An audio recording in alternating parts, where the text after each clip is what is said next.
Okay, I think we are live. Good evening, everybody. I know I put out a tweet saying that I'd be starting within half an hour, and it is very much not half an hour since I put out that tweet. If you are curious about my personal life. So I wanted to grab a little bit of dinner. There's a place not too far away from where I live. It's sort of like, it's on the way back from work, and when I am sort of running behind for a cast, I usually like to stop by it. And there was someone new, so things took a little bit longer than expected, but what made this particular journey noteworthy, so like again, it's a small, it's almost like a trailer that they put into a parking lot, really. It's not exactly a food truck, like you can actually sit down and eat there, which I didn't do, I did get it to go. But they added stuff to the menu, and I do like hamburgers, so I started with that. Now, where it says on the menu, you know, such and such burger and side, it's like $15 or something like that. I'm like, okay, I'll pick that up, and I decided to get a shake as well, because that is what one does when one gets a hamburger. And then, you know, they asked me, you know, do you want a side? I'm like, okay, well, you know, I think I got like potato salad or something like that. So then it comes time for the bill, and it's like $30. And I'm like, that's twice as much. It's like, unless that's a $15 shake, I'm not so sure this has been calculated correctly. And sure enough, I take a look, and it's like, so there's the hamburger, and then there's the side that's being charged, and it's also an enormous portion. Like, it is probably a meal of potato salad. And I already had half done my shake, but like, I have a tendency to get very annoyed with certain types of customer service. But it is usually when somebody is very deliberately trying to deceive me. And it's very clear that this is someone new who's kind of taken a while to get going. And I'm like, you know, for the difference in cost, like, it's not huge. And then they can't get the terminal working. So I enjoyed my burger. It is basically the sort of thing that you could go out and put on a barbecue yourself. It was totally unremarkable. But that is why I'm late. So I enjoyed a $15 piece of meat between two small buns. Hello, Green Whisperer 1213. We are jumping straight into Cultist Simulator. I mostly just wanted to get an anecdote out of the way so I could let there get a little bit of a pulse, but it won't be like a 15 or 20 minute intro as before. So we're going to be picking up from the Doctor playthrough from last week. We did, I know there was a little bit of, or there wasn't, there was quite a bit of sort of back and forth just in terms of, like, there's a lot of stuff that was just kind of me talking, but there were a couple of things that I learned which I hadn't realized about the game, and actually I feel like I have some ways of dealing with fascination that I didn't.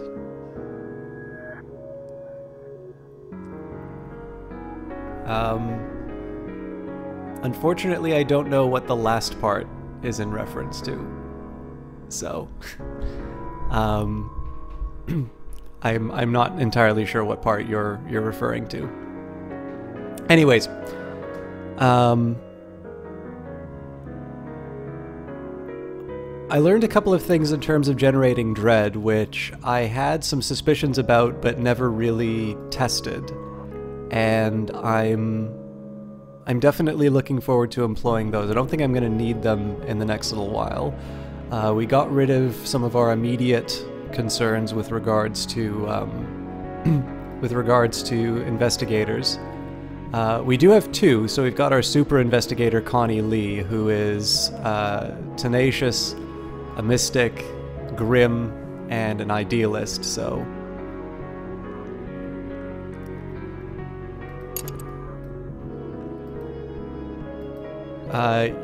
okay, as far as a hint is concerned, you will definitely need more of the aspect that you moved up. Hello, Kalishtar. Great Whisper, I suppose I can say you will need more of the aspect that you were using than you did to get your previous victory.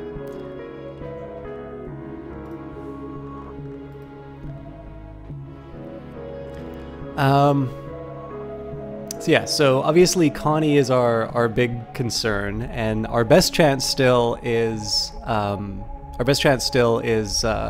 physical attack, because while they will survive, I guess, about a third of the attacks that come after them, they still get a benefit in terms of Mystic. So in this case, I'm just going to keep sending henchmen after them. Hobson's on the case now as well. Hobson is also a Mystic, but in this case they are erratic. So what I think I'm going to do is I'm going to get my bearings as far as where I'm at with these...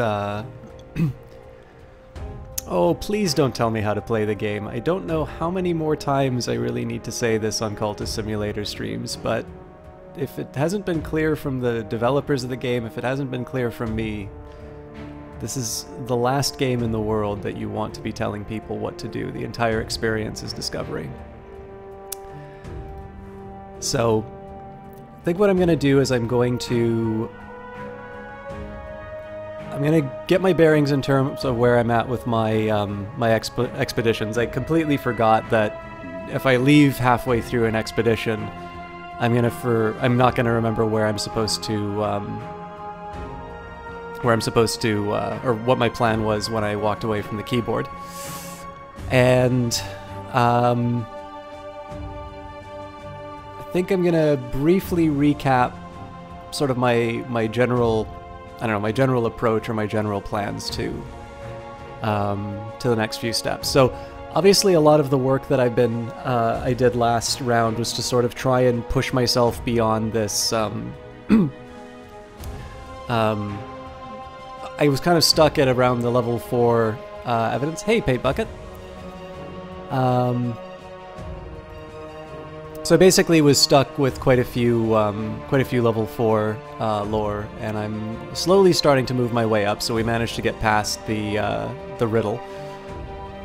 But obviously I'm going to need to get my lore higher if I want to be making some progress, and clearly it's not evenly distributed. I'm still sort of languishing at level 2 with Winter and Moth. So at the moment I'm trying to upgrade... Oh, am I trying to upgrade Winter?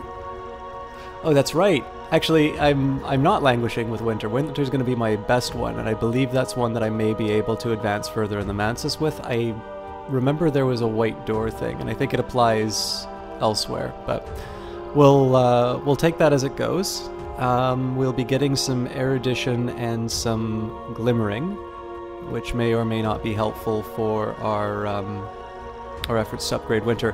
What I'll probably do after Winter is I'll try and upgrade Grail. So the idea here is, as nice as it is to have like Moth and all of that, the challenge that I'm going to encounter is, you know, going from 2 to 4 isn't really going to move the needle that substantially. Now I want to, obviously you want higher, better lore if you can. But I sort of think the gains from moving up Grail, which I think helped me with the Raw Prophet, if memory serves, yeah. Actually, I suppose technically the Moth does as well. But the reasoning that I sort of have behind trying to upgrade my Grail is if I take a look at my instruments, which are going to be the most likely things that I do rituals with, I have some aspect of Forge, some aspect of Moth. So essentially what I'm gaining through the Moth is...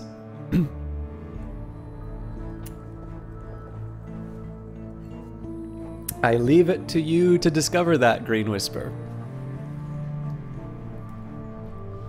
No, I read all of it, but... You asked for a hint, and I have no intention whatsoever of giving people walkthroughs for the game, so I was very careful in how I phrased it.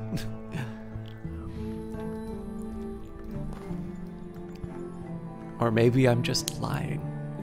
I don't think I'd do that. Okay, so so my reasoning here is that, you know, if I'm gonna be picking up lore, if I'm gonna be doing certain things, I'll probably finish the upgrades that I have. In this case, I prioritize Grail because Grail I can only obtain really through this additional lore. So doubling up the Delightful Sacrament. Hello, Cold Times, and thank you, Duxel. I always try a slightly different layout each time I play, but sometimes I've noticed I've been going into certain patterns, and I do have a couple of ideas for layouts that I'm going to do in future playthroughs, but this one I am making an effort to win. And I think I've learned enough that, well, I mean, I've won before, but I think I've learned enough in terms of mitigating problems that I should be able to take this one home, I think. What was I going to say? Yeah, so in terms of just general priorities I have, right, Grail is potentially going to unlock something new for me. Likewise with Winter. I usually want to prioritize tomes more than anything, and the main reason behind that is just that's kind of a guaranteed return.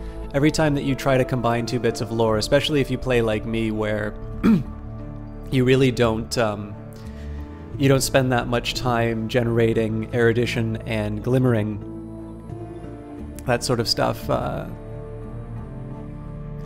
Well, Duxel, the best thing that I can say about the game is that it is better to think of it as having end states rather than wins, because of course, you know, I suppose like getting imprisoned would normally seem to be the sort of thing, getting imprisoned would normally be the sort of thing that you would consider to be a bad ending, but you do unlock new parts of the game through it, and the point of this is, of course, the story and the experience that you have through playing it. So, but if you consider what a standard victory would be, you actually have different desires. So in this case, I've got a dedication to power, and if I satisfy that dedication, if I achieve what I was looking for, that's how I win. And there's a few different ways that you can achieve that. So it does sort of depend in terms of what you're going after. And obviously there is something that says at the end of the game in terms of what you've done. Kalishtar, I gave just a pawn to Poppy.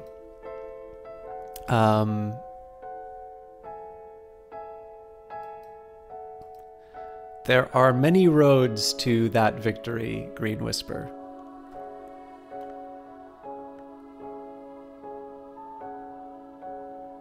Glad to hear it. Okay, so I'm sort of just the general... Sorry, I think there might have been another question that I missed.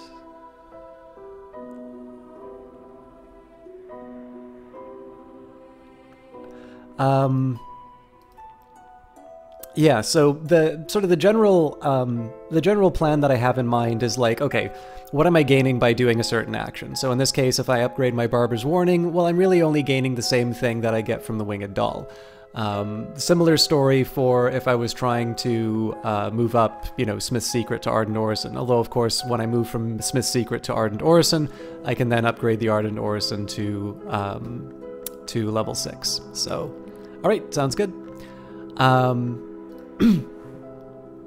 So similar idea there. In terms of priorities, I want to try and combine lore that will give me access to something that I wouldn't already be able to get.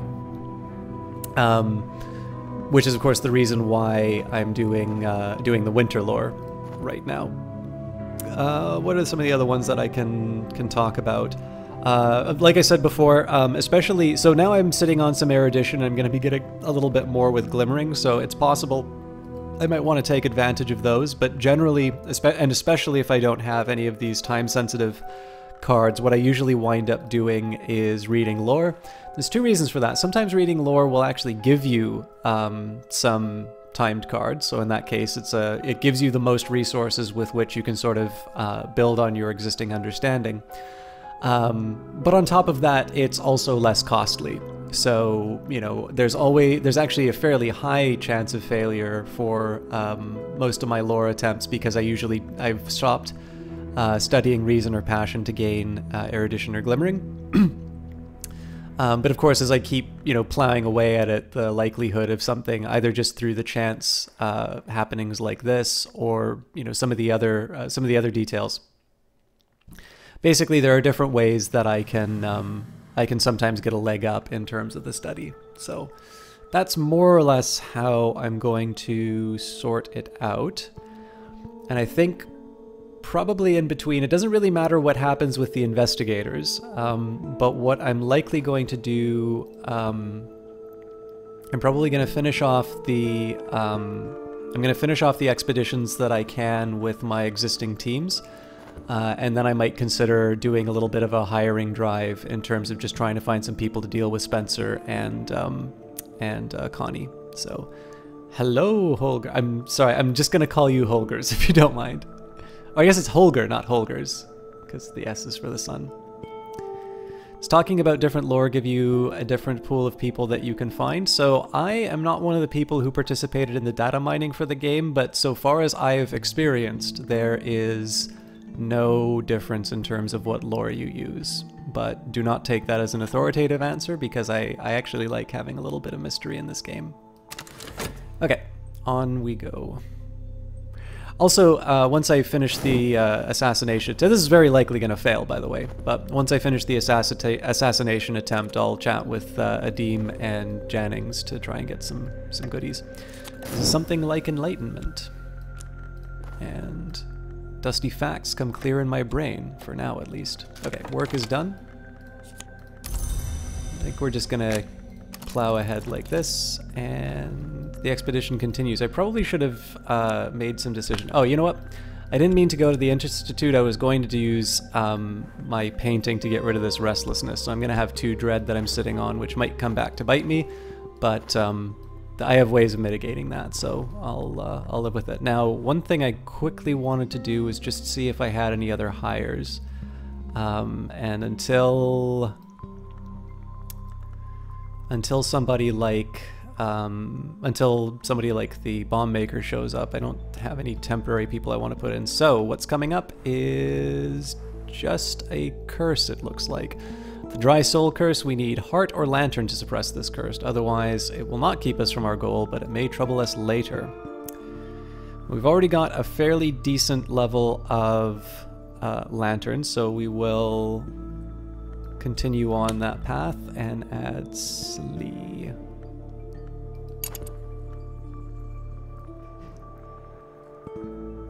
Well, if you mean something like this still exists, but they did add like a snap to grid function. So, although to be honest, I never really found it all that difficult to, to get a layout. It's not like it wasn't perfectly uniform, but I feel like I had a pretty respectable desktop before they patched that.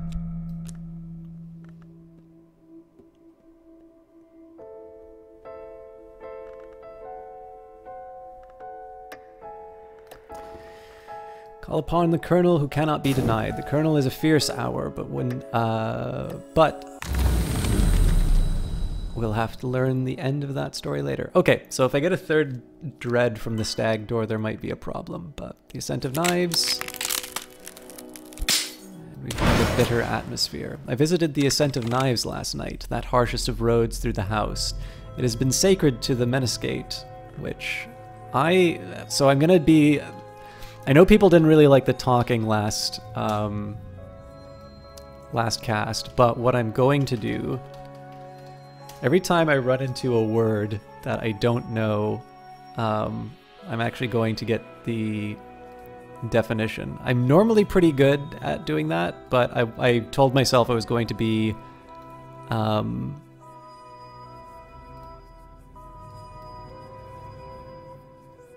pertaining to or having a form of meniscus.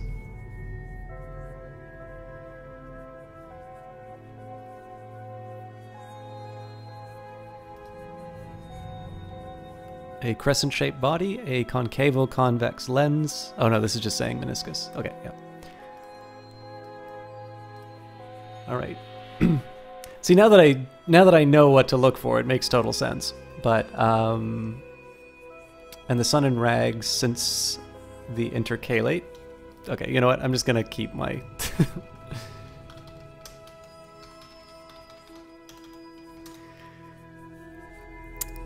Interpolate in a calendar. Insert something between layers in a crystal lattice, geological formation, or other structure.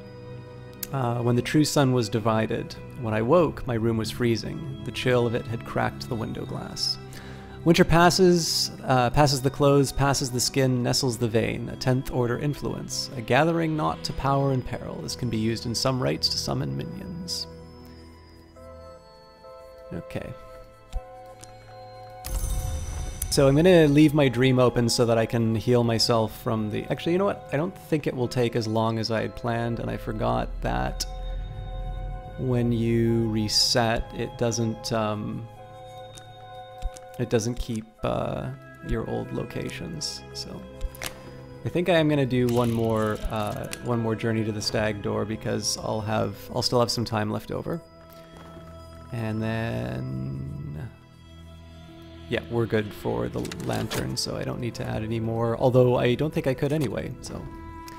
My minion is not returned. They must have failed. Connie Lee is still alive, which is totally unsurprising.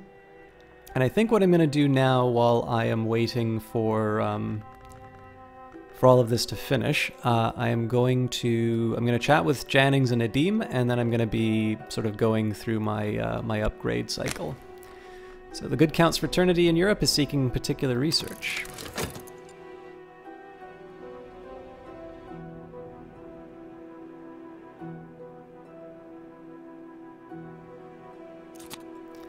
Here's what he needs, a commission on heart.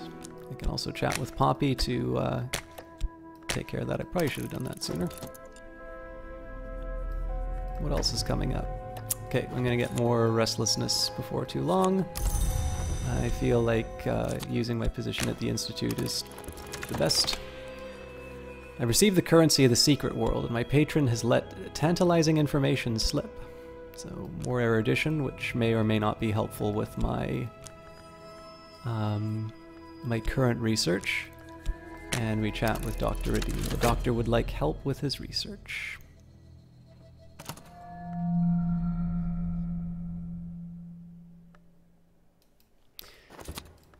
Alright, so we've got our affliction. Again, it's 14 seconds until we go to the Mansus, so everything's okay there. Here's what he needs, a commission on Lantern. I'm pretty sure I can satisfy most commissions that I'm going to be getting from now on. And at this point, I'm going to carry on with the...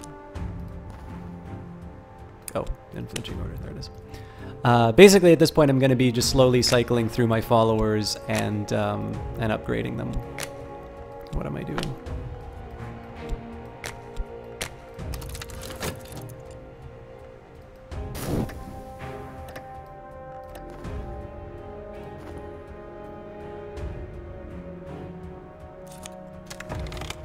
The Ragged Lore. I've increased my mastery of the Ragged Lore, which we call by its aspect, Winter.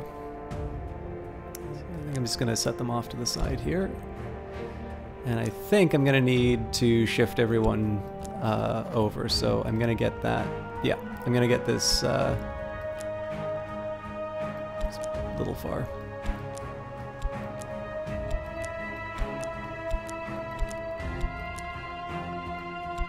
I don't want to go too far on this, because then I have to move like all my lore and such.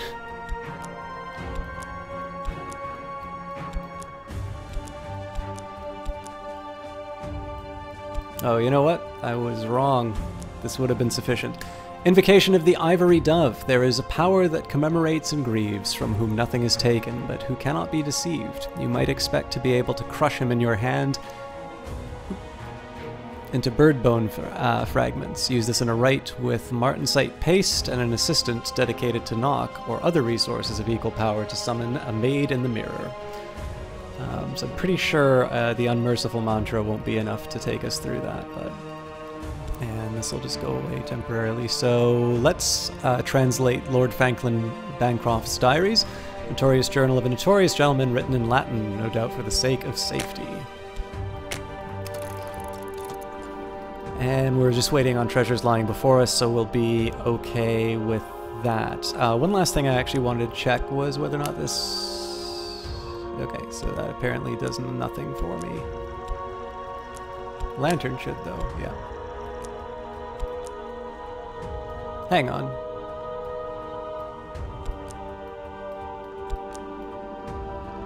Yeah.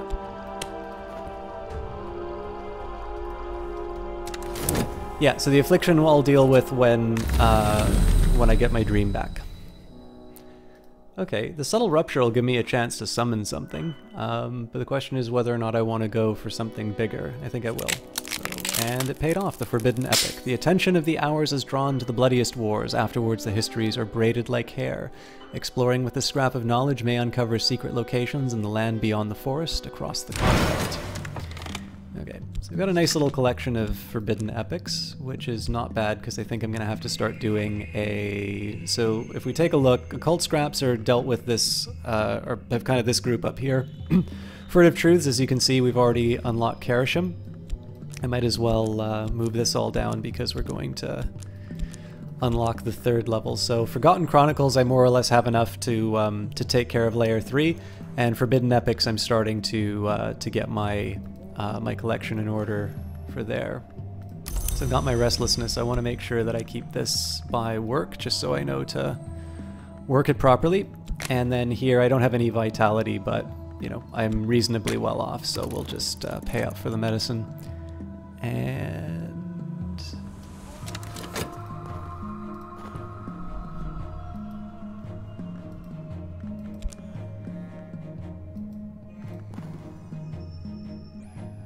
so it's slightly debatable as to whether or not I should have gone for something like doubling up the Barber's Warning, or even better still, the Megalesian Incantation, because with, you know, to have 3 erudition, you know, I might be able to make use of it. But of course, the problem is, if it happens to be that it's that's not what I need. Instead, it winds up being oh, what's a good example?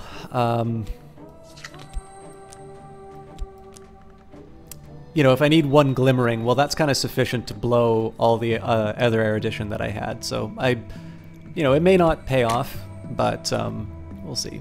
Okay, so against my better judgment, I'm going to lean into my my tough reputation, and I'll use Restlessness as my inspiration.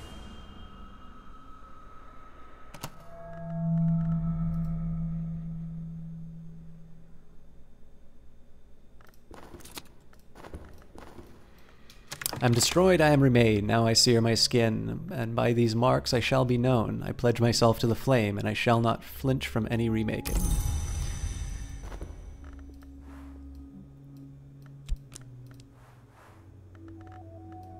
Now I realize the flaw in my setup. So the reason all the pawns are knife, what happens when you move them up, Green Whisper? I generally avoid kind of being told how to do things in this game, Holger. I thank you for asking, but I usually just kind of like to experience the game on my own terms.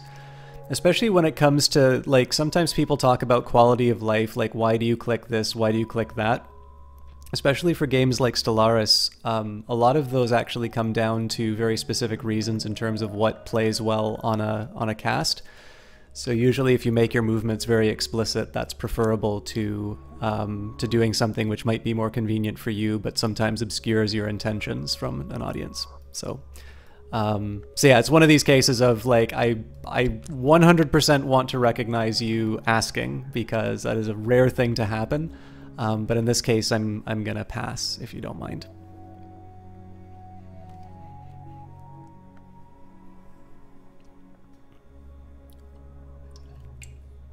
Ah, well, you can find your answer when you start exploring new parts of the game, then, Green Whisper. Okay. Continuing on, like, so actually, if it's not obvious here, I'm upgrading each, I'm kind of upgrading each level first. So in this case, we've got Rose as a disciple, but Eldridge and Victor are still believers here. And this is basically just because I want a higher level of each aspect before I start, like, completely converting everyone. And that even applies to my forge bros and broettes.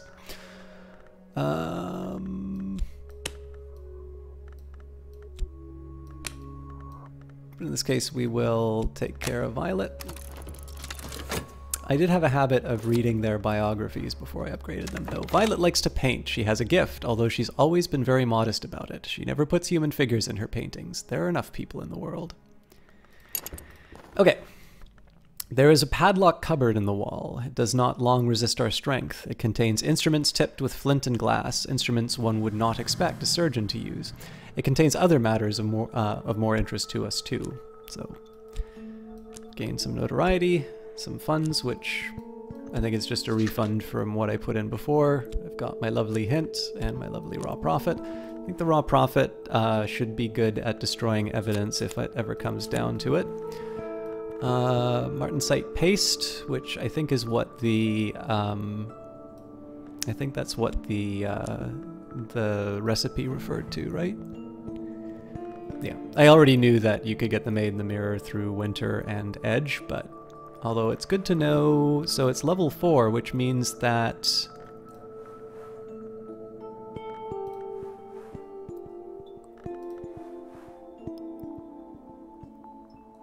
yeah, so actually it turns out I can summon the Maid in the Mirror now.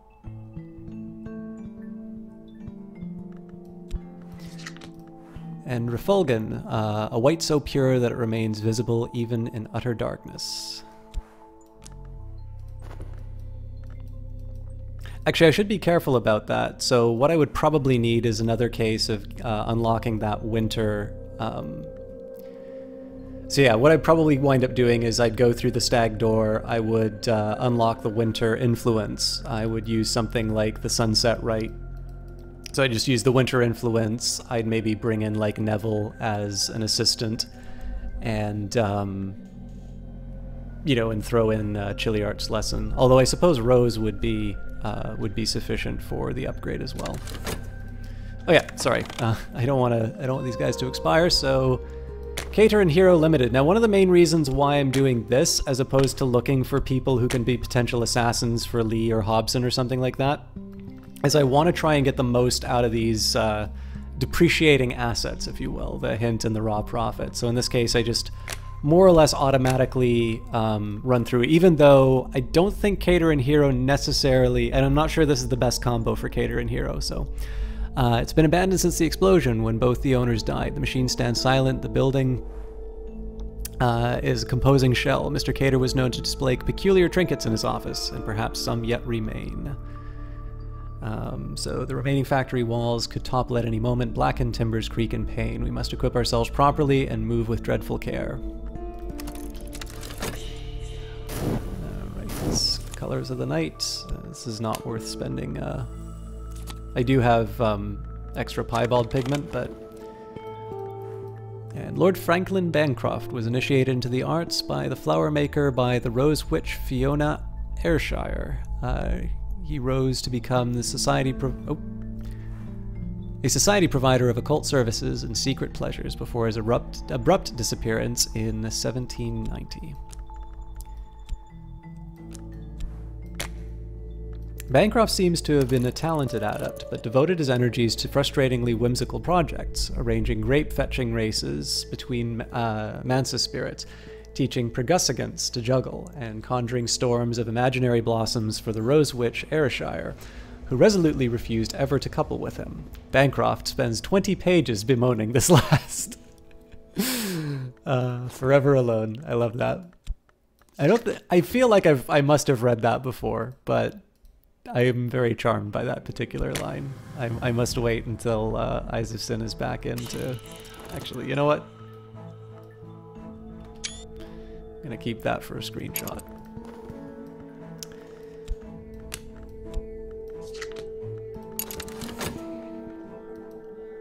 Alright, what else was I gonna do?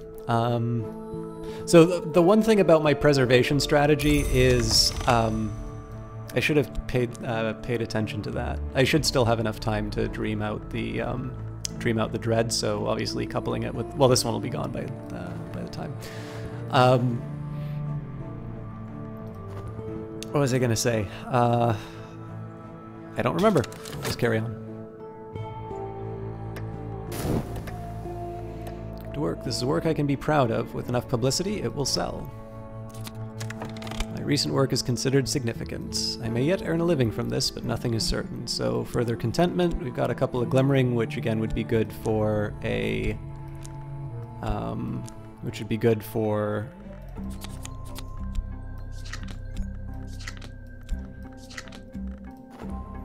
would be good for annihilating dread. Now the real question. Dread gives me edge, but not an edge that I really want. So I was just thinking whether or not I can do something with... Well, okay, I'm not actually going to employ this. If I do the sunset right...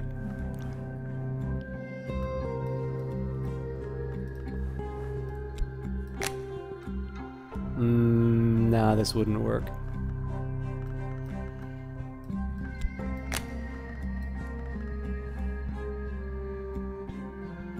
So, like, I could do something like add a Neville, but... Oh, hello!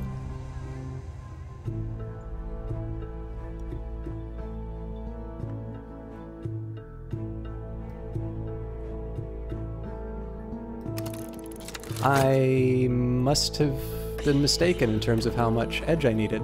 The expedition continues. Our expedition plans for the next challenge. It'll consume funds. I can add funds now, or I could send another follower. So we've got Forge or Lantern that we need. Again, we've got something of a surplus for Lantern. So in this case, I will send good old Slee again. Of course, the drawback is if it's not certain, then I potentially face the loss of one of my minions, including Slee, who is at the moment my only Lantern follower. But I do tend to notice in my playthroughs I'm a little conservative with followers. This is just probably a me thing. It's not necessarily the way that the game is built, but the drawback, of course, is that I wind up hoarding followers. And I don't always use them in sort of the name of, you know, at some future point, maybe I'll upgrade them or something like that. But anyways, Violet is always very careful. And we will finally upgrade our, finally use Porter. And as before, we'll use the Cinnabar Amulet. The Cinnabar Amulet was kind of the game changer for us because that's allowed us to do all of these upgrades. But at some point, I do want to start talking about forbidden matters. Call upon the watchman who navigates. The watchman will clear our sight so that we can pass without error. Again, I don't have anybody I can really add to improve this, so we leave it to our fate. And in the Painted River. It's so I sort of see the point. The funny thing is that every time I tell myself that, you know, every time I tell myself that followers are limited, scarce even in this case. So like Slee is obviously my one, my one Lantern. The real problem that I run into is that, unless I'm throwing away followers, like unless I'm just ignoring why I'm losing followers, it's actually pretty straightforward to be able to summon new followers from rituals. Like once you're at the point where you can start losing followers, you're generally at the point where you can make new followers, which is what I'm doing right now. So if you think about it, like the amount of investment that you make for members of your cult, in terms of finding them, the fact that it's random which one you pick up, and then all of that time and effort that you put into upgrading them, and then you flip that around and you say, well, you know, this is what I need for summoning X. It actually turns out that it's usually, I don't want to say better because that's obviously very relative, but it turns out that if I'm really honest with myself, it's more cost effective to just summon your followers, but or your minions is probably the better term. But with that in mind, I still hoard them. So it's funny that when I actually sit down and I think about what I need to do in order to obtain one versus the other, I have no good reason for behaving the way that I do with followers, and yet, just like every other game, when I'm faced with the possibility of consuming something, I shy away from it. So the Painted River runs from a great chamber near the White Door, far through the Mansus, to its far edge, where it enters a painted delta of far cloud.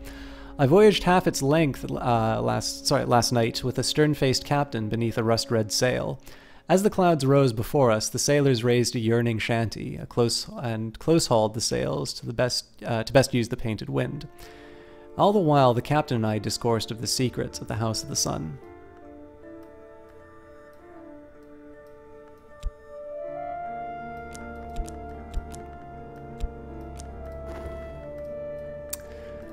The mantra here is recorded with high and exacting magic, which can be used to pledge one's spirit to the watchman, beginning an ascent to the house. Bancroft boasts of his ability to recite it when in his cups. He also had it set to music for a performance with fireworks at Vauxhall Gardens. So we've got a second and merciful mantra. So this is a great example of how. So let's think a little bit about some of the reasoning that we had here before, right? You know. Reading lore is a higher priority than upgrading Grail, because Grail is an intermediate step to me being able to upgrade the Delightful Sacrament. Because we translated and took that lore, our entire our set of priorities is totally shifted, because combining two unmerciful mantras, Mercy Saith the Watchman, is only found in Shadow. Basically, to be able to combine these, excuse me, to be able to combine them, that'll give me the next level of lore, which I believe I will be able to pass further into the Mansus with. So now, I would have gotten this one way or the other, and of course by looking at the book cover you kind of know what sort of lore you're going to get. But this is just a good example of why, you know, it's not that you have to sit down. I really don't think there is a way to sit down and like play Cultist Simulator, quote unquote, the right way. But in this case here, you can sort of see this sort of decision as being a time-saving measure, because ultimately it's one that's allowed me to get a little bit of an advancement in terms of a goal, which I very obviously have, which is to move beyond the Stag Door. Not that I've, you know, it's not that obviously I've got lots of other things that I can do there, but... So we'll study the glorious lore. There is a proverb among practitioners of the invisible arts: glory visits the house without walls. I would like to know more about the glory. Let me just think for a second as to whether or not there's anything interesting that I can do with Dream.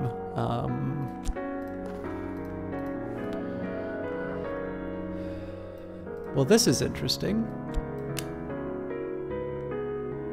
Okay, apparently I can't use it.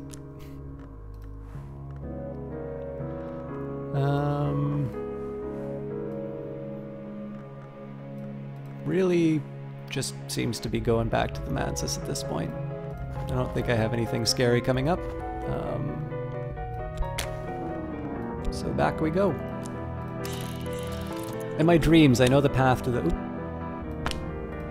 I know the path to the Stag Door through the maze of the bounds. Gearby will let me pass, but the path is always a puzzle. I will need reason. The Stag Door is the Adept's Gate. To pass it is to be initiated into the first true mystery of the House of the Sun. The head, Gearby, weeps to see me enter where it cannot, but it must let me pass. The scarred valves of the door grind open. Alright, so we've got the Maid in the Mirror now. The thing that was a woman has no expression of her own. The movements of her eyes and mouth always match mine, as if I were looking in a mirror. Her fingernails are as sharp as glass. So, I mean, this particular summon is cool and all, but it actually doesn't help me at all with my existing problems. I really did this just to see if I could get away with it, so we'll carry on working at the Institute. And if I can, we're mud spattered and thorn scratched, but we've made it through. So if I can, I'll add the Maid in the Mirror as an associate, just so that I can keep the timer down. I realize it's a little bit of a cheat, but And we do have the Season of Despair coming up, but we've already dealt with our dread, so we're in good shape there. Alright, so old, unhappy, far-off things. I am going to want to manage that restlessness when I can. That was actually the fact that I learned how to make this happen, but I didn't learn how to make it fast enough. Meant that we lost the Bright Young Thing story, so... Now, I didn't read about Porter beforehand, but Porter now goes unnoticed until he's ready. So, I'll carry on. Now, my decision at this point needs to be, do I want to employ... Devour if it breaks through. Jesus. The question at this point is, do I want to be using my lore to try and bring additional recruits in, or do I want to upgrade existing individuals? In this case, I think I'm just going to do a series of upgrades. And I could, in principle, try and come up with like an optimal path in terms of saying, like, well, maybe I want more like knife or more edge followers so that I can take on these detectives and that. But the fact of the matter is I actually have some fairly reliable ways to deal with evidence, and I'm not particularly worried about it anyway until it becomes damning evidence. So in this particular case, I'm just going to more or less go through all of the individuals' followers that I have in order, and then if an opportunity comes up, if I find out, oh, you know, maybe I need to do more, you know, maybe I need more Forge, or maybe I need more Moth or something like that, I can always change it after the fact. But in the meantime, we will carry on.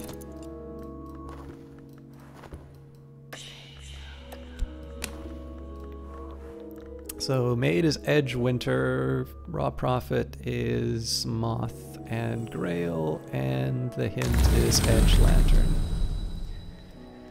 Which I technically should have known already, but I forgot. We have read this before, so I think I'm going to slip by this time. I don't normally like skipping the reading, but I know I can also slow things down by quite a bit if I keep rereading over and over. Okay, so I want to keep this aside. We're going to take advantage of my notoriety to paint again. In this case, I'm going to do something unexpected. I'm actually going to take the two... So the reason I'm using the lower ones is a little bit less obvious here. You may never know. This might be a living. So the logic that I have in terms of... Now again, like, if you want my very honest opinion about playing this game, don't freak out about the decisions that you're making in the order that you're doing them in. I think there's some games where it makes sense to worry about optimal play. If it comes to like Off-World Trading Company, your ability to see opportunities and anticipate other players' behaviors will result in more wins for you. But this is a game that you experience. You know, you're role-playing someone, you're going on for the ride, you're trying to discover new things about the game, and there really is not a lot of an advantage to saying, you know, I'm going to get that extra few seconds out of how I handle it. But in this particular case, the reason why I use the lower timer notoriety is that, like, in 7 seconds, it's very unlikely that, you know, that there's going to be something that shifts in time to affect this. What does wind up happening, though, is my high value notoriety starts having its value shaved down. It's basically going to lose about 60 seconds. And so as a result, I just have a smaller window of danger. Because in the end, if you have one notoriety, like, the risk to you of an investigator is basically the timer of your largest notoriety. So the way that I sort of approach this is I try and make the maximum value of notoriety, the maximum time of notoriety, as small as possible. If that's obvious to you, then obviously I just wasted your time, but I notice I get a few like private messages asking, it's like, you know, why do you... Basically it was, why don't you let the small ones go away? And it's like, because when you think about it, it doesn't actually make that big of a difference.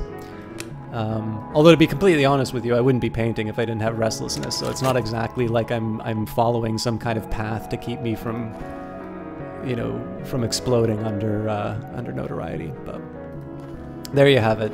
I'm sure there's probably some elaborate theory about why that may or may not be the best path, but it's the one that I use. Okay, as before, we'll just pay up for the paints. I don't see a lot of value in spending to get rid of my my angst. Valencine was Forge.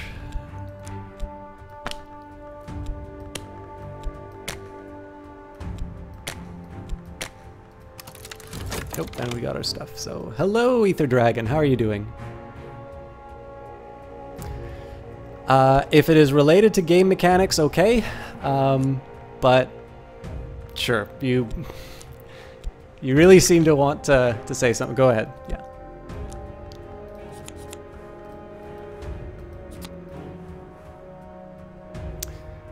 No ordinary chemist would produce these dark gleaming crystals, not without the touch of the forge. So, getting a lot of pigments, it feels like. And 2 floorboards lift away to reveal a hollow beneath Cater's desk. The rats have made free with the biscuits and stored there against the peckishness which haunts the entrepreneur, but they could not penetrate the iron lockbox. A moment with the crowbar will open it. I hope so. I mean, the funny thing is that even like when I was playing the Bright Young Thing, I kind of felt like I'd be able to see it through to the end, and I just realized in the last moment, I basically, when I was facing the fascination loss, I found out how to save my bacon a moment too late. So you never know. You never know how these things end, but I'm not particular. I think the biggest thing that comes to me is that I'm never that bothered by quote-unquote losses in the game. Like, it's the process. It's one of the things that I enjoy the most about Cultist Simulator is that you can just sort of sit in and enjoy it, and you know, if it doesn't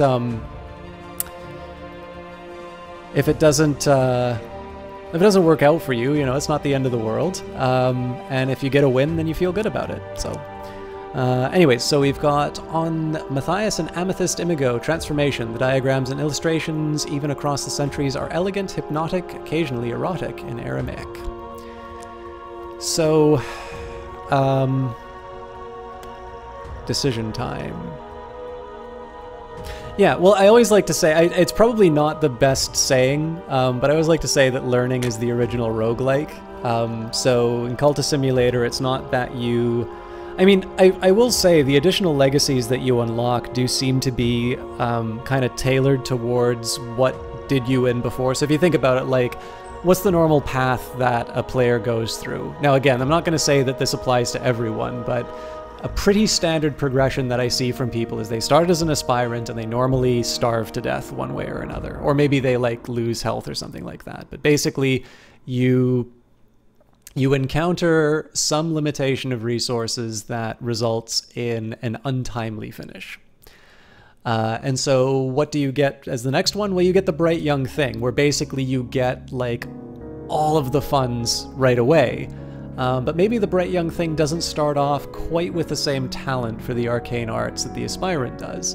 And especially because it's usually the first time that somebody encounters Poppy, your ability to understand how cultists and how to obtain things such as lore, those tend to be the sorts of things that, you know, that tends to be a way that you wind up losing out. So it's like you kind of get the two halves of the equation between the aspirant and the Bright Young Thing. And now that I've spent some time with the surgeon, I mean, it's definitely, so the surgeon seems to kind of put you on a pretty steady path as far as funds are concerned. The position at the Institute pays you reasonably well enough, but it doesn't,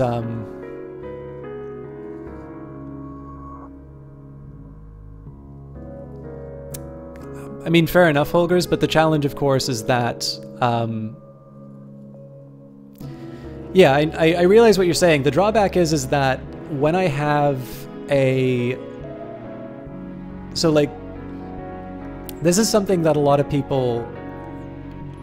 Okay, so the people who've been with the cast for a while kind of get why this works the way that it does, because it's not the first time I've heard something like that. The catch is that while Cultist Simulator has been very good for me in terms of getting attention to the stream, like, I stream because it's a hobby that I enjoy, and it's something that I enjoy doing. And part of it becomes my ability to convey. It's basically, part of it is about my ability to convey ideas that I find interesting. A lot of them are ones that don't relate to the game directly. It's actually specifically why I like Cultist Simulator. Because again, like, I relate a lot to the aspirant, especially through my times in school. And I find video games are a way that I can sometimes communicate those ideas in a way that's maybe a little bit more interesting. So for instance, if I play Crusader Kings 2, I'm able to talk about political economy because people are interested in Crusader Kings 2, and there's a way that I can relate on those topics. So the drawback is that every once in a while I play a game that people really enjoy and it gets me some attention, and I'm very happy about that. I like that you guys like Cultist Simulator, and I like doing more of it because people enjoy it. But the reason why the digressions are what they are, and the reason why that probably won't change, is that I don't do this to become a big streamer, and I don't do this to become specifically a Cultist Simulator streamer. And for every person that says, you know, I ramble and go off on tangents, and I even got that, you know, feedback as a TA, there was also another set of people giving me feedback that said, you know, the tangents actually really helped to make the ideas concrete. And that's even assuming that I'm consciously aware of it. So the challenge here is that when I, you know, while I would like it to be that I can, you know, I can be everyone's favorite caster, and specifically everybody's favorite Cultist Simulator caster, and I probably would be even more, you know, I totally get that I would be a much more popular streamer if I stuck with one game and I did it really in depth. Like, if I could be the lore master of Cultist Simulator and I just did a whole series of videos on the best way to play and so on and so forth, and, you know, I always kept the action going and stuff like that. You know, it would probably be a great way to build a really good Twitch channel, and probably a good YouTube channel. But just like, I mean, I'm putting myself as a pretty exalted company here, but I'd actually really encourage you to take a look at Alexis Kennedy's talk at GDC about intensely practical tips for opening an indie game, an indie studio. It's available for free on the GDC website. And he talks about, you know, why are you getting into this? Because he gives a story about walking away from a fairly sizable amount of money in order to do what ultimately became Cultist Simulator. And so it's one of these, it's always going to be a dilemma. And I mean, you can also see that dilemma come up in Cultist Simulator as well. What is your overall goal? Maybe it is enough just to, you know, to become insanely wealthy and climb to the top of Glover and Glover, and it'll be a comfortable existence. Or maybe there's something a little bit deeper inside you which has nothing to do with, you know, with wealth or fame, but it's an intensely personal goal that you have, and that would be a little bit more analogous to pursuing these kinds of victories. And so ultimately, the reason why it is what it is, I hear it very frequently. About how they don't, you know, how people don't like the side views, but I appreciate Rouge Light Girl mentioning the bit, you know, he likes the, you know, liking the way I go off on tangents. Like, it's a line to draw, and ultimately I have adopted the casting style that I have because I've adopted the casting style that I have because it's an element of my personality, and ultimately I don't feel it's right to the people who've kind of followed me through multiple games to suddenly turn around and tell them, it's like, okay, well, I'm going to take you guys for granted, and now I'm going to change the cast to appeal to the new people who came in. So that's the best way I can answer it. All right, I could send an expedition here to find books, treasures, tools of power, but I'll need followers to send and funds to supply them. Curiosity seekers have picked over this ancient temple, but there may still be a hidden door here somewhere. So lantern is the obvious one for hidden doors. I'm convinced the Mithraeum still holds secret that its discoverer is never found. It's unlikely to be dangerous, but the search will require funds. Incidentally, as a side note, because I did tell myself I'd be looking up for definitions, I do know Mithraea is in reference to Mithras, or however you pronounce it, but I don't know what it is. Mithraism, also known as the Mithrak Mysteries, was a religion centered around the god Mithras that was practiced in the Roman Empire from about the 1st to 4th century CE. The religion was inspired by Persian worship of the god Mithra. Through the Greek, Mithras was linked to new distinctive imagery and level of content. I just want to know who Mithra was. Zoroastrian angelic divinity of covenant, light, and oath. In addition to being a divinity of contracts, Mithra is also a judicial figure, an all-seeking protector of truth and guardian of cattle, the harvests, and of the waters. How you doing, Pie Reckoning? Back when you were streaming on YouTube, you'd stream record so your fans could hear all the tangential discussion, but then you could edit your stream down to a few tight episodes. Exactly. So that's actually one reason, Ether Dragon, why I'm primarily Twitch, and I've started... So one thing that I did start doing to sort of give people a warning ahead of time, whether or not they were going to be getting like my rambling or not, is I've started tagging the YouTube videos as stream. Because to be honest with you, I find it less time consuming to produce streamed content, because it's live. I'm going to be here no matter what. But I used to do editing, and like I am very particular in terms of editing, and so it takes me forever to do it, and so I wind up spending as much time to produce something that's only 30 minutes of content. And again, like the thing that I like with the release of Cultist Simulator, it's meant that people who are better and dedicated YouTubers are able to give people like the more gameplay content. And that's, you know, in my view, like, that's totally fine. That's exactly the way this stuff should work. What the hell was I thinking?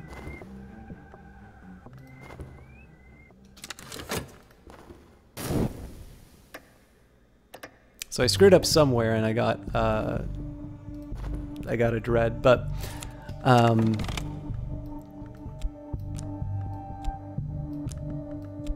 a contentment will deal with that shortly. But yeah, so you actually, Ether Dragon's more or less articulated exactly why I'm a Twitch primarily, a Twitch primary streamer. And it ultimately comes down to the fact that I'm lazy.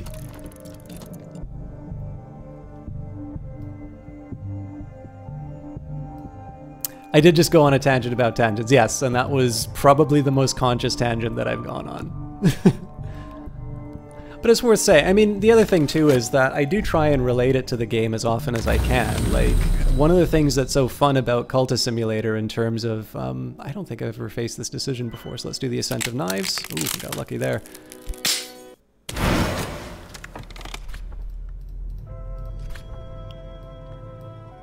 You come to Twitch for Cultist Sim stuff because of discussion and tangents. This game is so deep given its rather simple mechanic. It's not laziness, it's different style. Yeah. Well, that's the thing, Ether Dragon. Like, you know, obviously two out of the 3 days I cast have nothing to do with Cultist Simulator, and my follower count, or my viewer count, is lower. And that's, like, that is totally fine. That is the way it should be, because people should not be watching stuff that they don't want to see.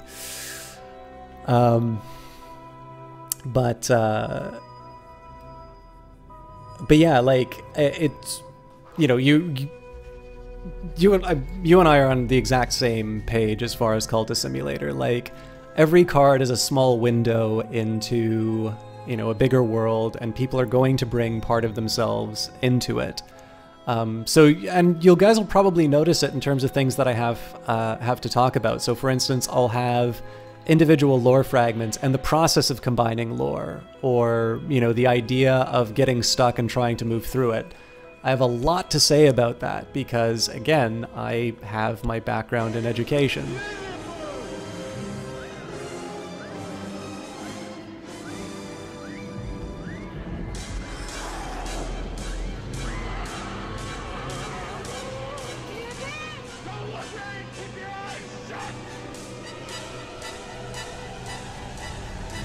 Johnny Big Time, you are a hell of a dude. He has achieved 7 continuous months. 7 is a very special number.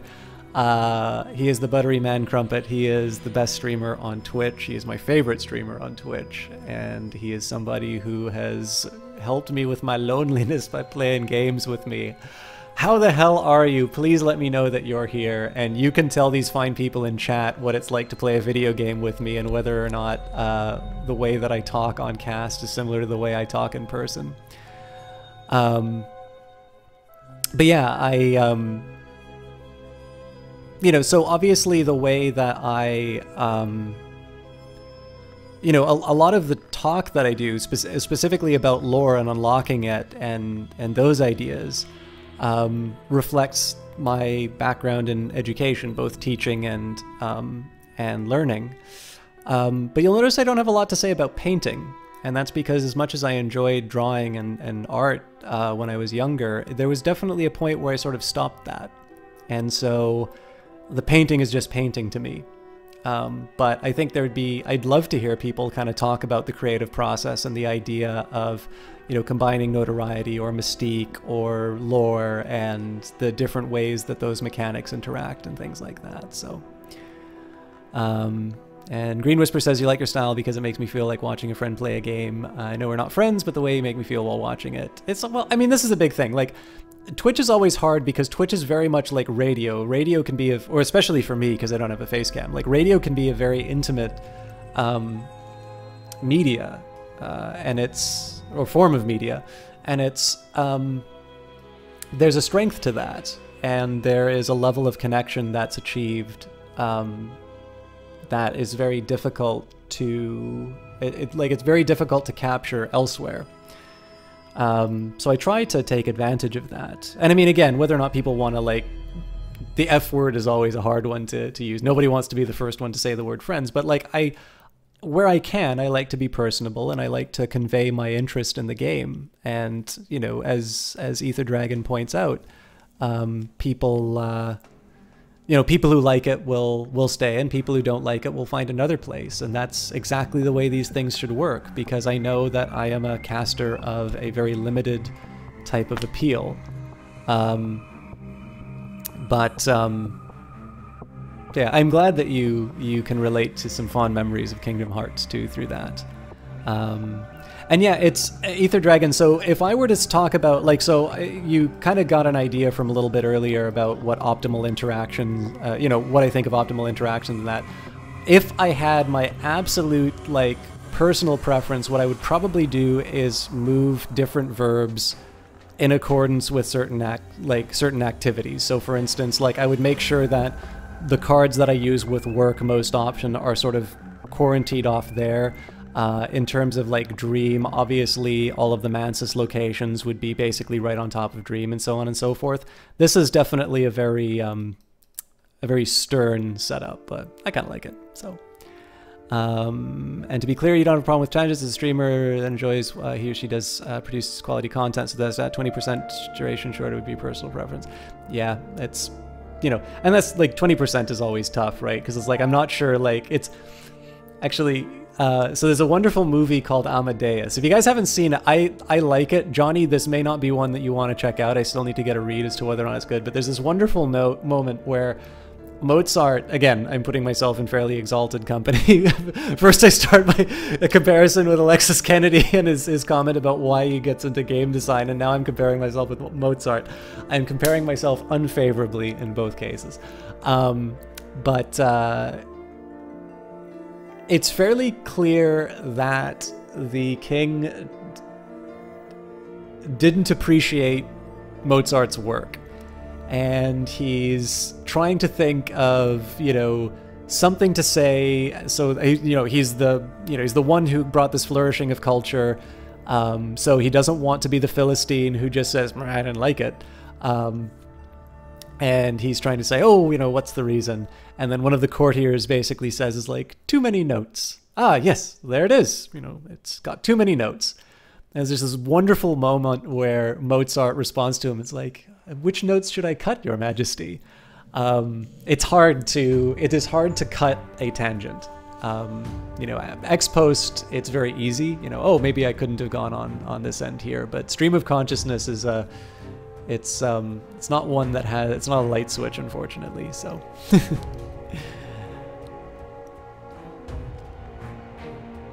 You know, I also tend to find it's not so much the fact that the table's so small, but like I can't read the text. Well, I mean I can. Like the Ascent of Knives is called the Sharp Stair. You know, it's but it's a challenge. So like generally I'm focusing in on something. But I also think like again comparing it with the idea in terms of how you interact, like again sort of poetic game design or how you you know how the mechanics sort of convey feeling or something like that. It's not a coincidence that in this game I tend to forget to do lots of things. My attention is drawn all over the place, and you tend not to do things perfectly in your own life. So I think part of it is a little bit by design, because in the end you want to be focusing your attention to certain locations. And that means sometimes that you're not looking where you need to, and so you forget to eat, or you forget to go to work or something like that. So your attention's end with what was I talking about? I say that sometimes. Like Johnny Big Time can confirm with you exactly what I'm like when I'm having casual conversation while playing something like Ghost Recon Wildlands or something like that. Anyways, the Ascent of Stairs is called the Sharp Stair, the Mother of Mirrors, and the Feast of the Grail. If one is to look beneath the stair, as I did last night in my dreams, one understands that last name. It draws the tithe of blood from the feet of those who ascend. And Pausai, some shaped like men, many shaped like women, wait beneath the glass of the stairs to satisfy their hunger. I did not approach, I made no sound, I only observed. I've gained an urgency of appetite, and I think I'm not really that much closer to getting the lantern, so in this case we will continue our journey to the Stag Doors.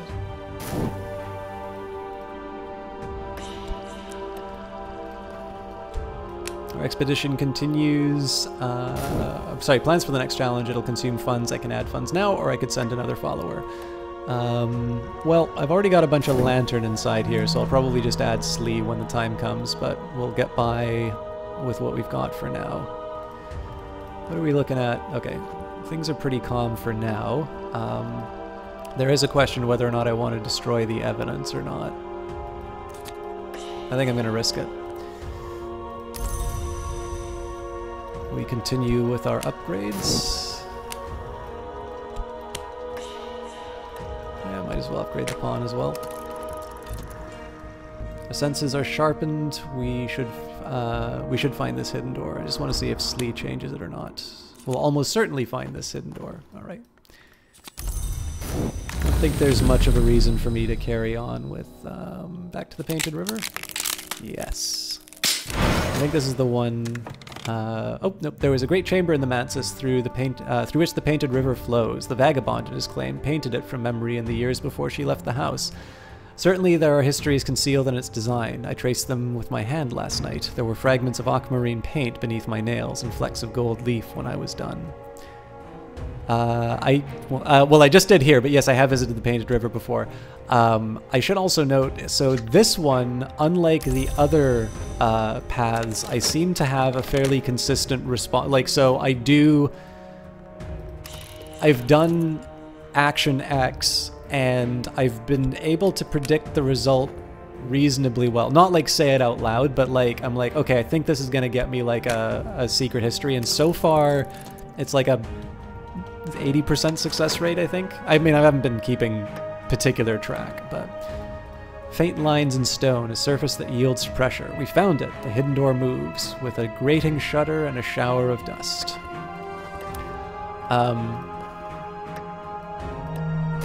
Oh, cool. Okay, so I did get it. It actually means that I'll be able to replace it with lantern instead. Yeah, so for some reason behind the stag door, I'm able to get a more consistent response, or like I'm able to sort of identify the consequences a little bit more often. Okay, so I've increased my mastery of the glorious lore, which we call by its aspect lantern. The Fenian invocation. The door in the eye navigates. He is not merciful, but he is first and always. But first and always he illuminates. So before I go on any other adventures, we approach the spider door, and that is where everything changes. In dreams, the silken sands are the place that whispers. Grey grains sift, grey weeds quiver. I have read of the angular tracks one must follow, of the sand's arched, unseen, slow-stepping residents. Now, personally, I've always found the spider door to be the most difficult one for me to get by, and it's actually a perfect example. I'm gonna slightly adjust my plan. I'm gonna get a commission from Poppy, and then I think I'm gonna get some oh no, I need to well, I can study with the Deem already. Now, one thing that does interest me is that so if I give him bronze, that'll be sufficient. I'll listen carefully.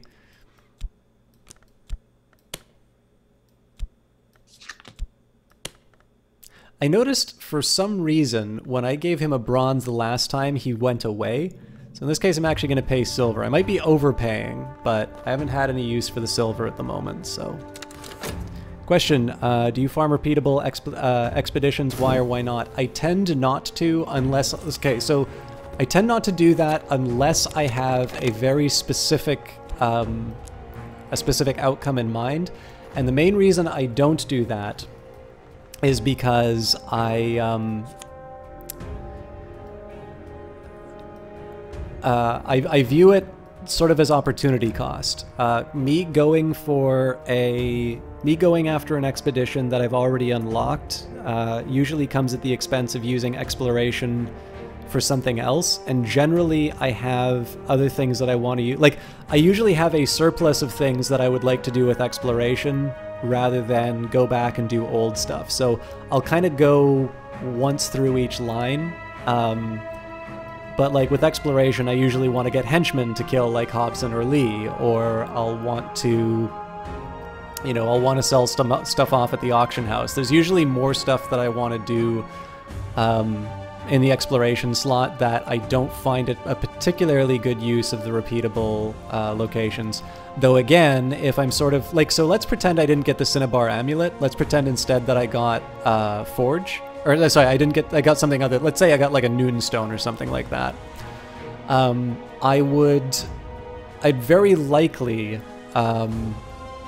redo expeditions then, because the ability of me to get, you know, to stop using Bronze Spinitra and instead to use a pretty consistent item to upgrade my followers allows me to use my talk quite a bit more often. So it's as with most things, it's kind of a you know, wait and see sort of a scenario, but by and large I notice I have other things that I can do with the exploration slot which are a higher priority for me than redoing old things.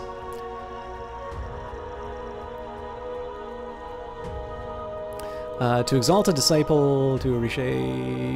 Oh, yeah, my bad. You're already a disciple, Neville.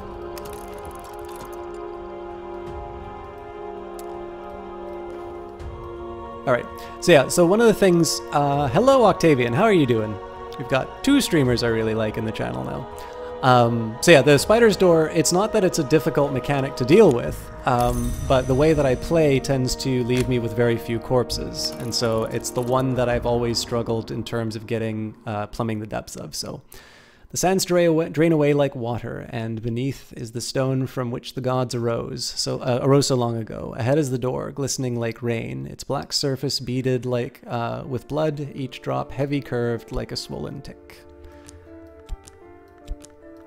I'll get my proper introductions out of the way a little bit later, but I did want to take a quick minute here and bring you guys' attention to Octavian Zero, who has not just been very friendly in chat, but is a partnered and a much bigger streamer than me, and has been so kind as to put me, I think, on auto hosts. That, or he's just very diligent in terms of hosting when I'm on. But I always like to point out, especially when people either make a living or have a very big following from me, there is a little bit more weight behind deciding who to host. Obviously, you know, if you host somebody bigger than you, you tend to get, you know, that attention brought to you and so on and so forth. So Octavian has been extremely generous with his time, not just hanging out and listening to my nonsense, but has actually gone an extra mile and has brought people into the channel who otherwise would not have known about it. So I really appreciate that. I know Eyes of Sin was the one who, you know, who clobbered you the whole time to to check me out, but I owe her a thank you, but I owe you a decision, or a thank you for making the decision to be so supportive. Also, I really like your emotes because, well, I know who made them. In my dreams, I found my way to the spider's door, sometimes called the Bloody Gate, or more informally, the Wrong Door. So... Now, I'm not going to do that much with the spider door quite now, but this does give me a little bit more reason to be running through my exploration. So, and this time we're just going to go back to the stag door, and we'll keep using our reason. The Deeper Sanctuary, a lonely place, musty with the memory of blood. We have found the hidden door that the highest grades of the initiate used.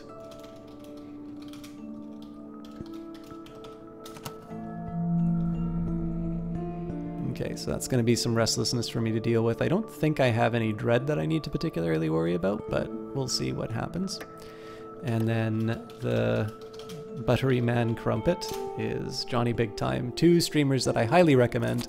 I always like to point out Octavian. So I have no idea what the hell is going on in Path of Exile, but when I watched Octavian the last time, he was using an ability which was very showboaty, and as a result, I liked it a lot. So, the altar tilts back like a jaw. Behind it is a pyramid space where only the sun hunters and dawn givers might go. But others have been here too, much more recently. They have left their treasures. Okay, well, speaking of Noonstone, we got one of those. A whispering amulet, so that is... So, it's not great compared to the winged doll, but it is useful because it has both Moth and Grail, and there's actually a summon that requires Moth and Grail. Now, it's probably not going to help me out here, but these combination ones can actually be very helpful if you're just shy of what you needed. But in this case, I'll wind up using the Winged Doll more often than not. And the Rose Pearl Dust. I should actually be reading these...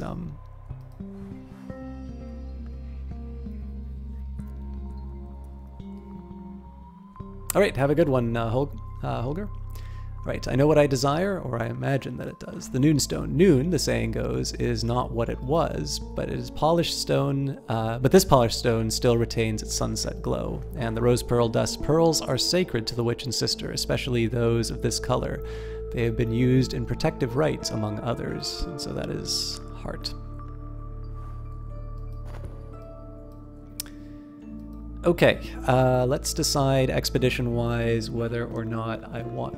you know what? Let's go to Gladwin Lake, just because I have a big stack of people to do stuff. Actually, you know what? Before I do that, let's go to Karisham, because we almost always have to fight people there. So, Karisham. Drive through the towns of the coast where the gray-green land meets Atlantic gray. Search along the road for signs to Karisham town. You will rarely find it, even if you've visited before. And its inhabitants guard their secrets with a curse and cudgel and fast-bolted door. I'm also going to do something a little unexpected with the raw profit, so let's chuck some money into the expedition. Slink along the street. Oop. I did not know it was made in New Zealand. Slink along the streets to a once fine townhouse, surreptitiously case the back garden. Odd stories circulate about the woman who lives here. She might be an adept, a collector, or even the rare thing called Empausa.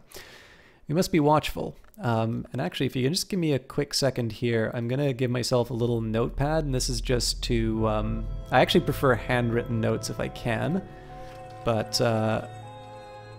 I'm going to save myself the fumblings of summoning things. So the hint, I think, is edge and lantern. It is indeed. Made in the mirror is winter and edge. Yeah.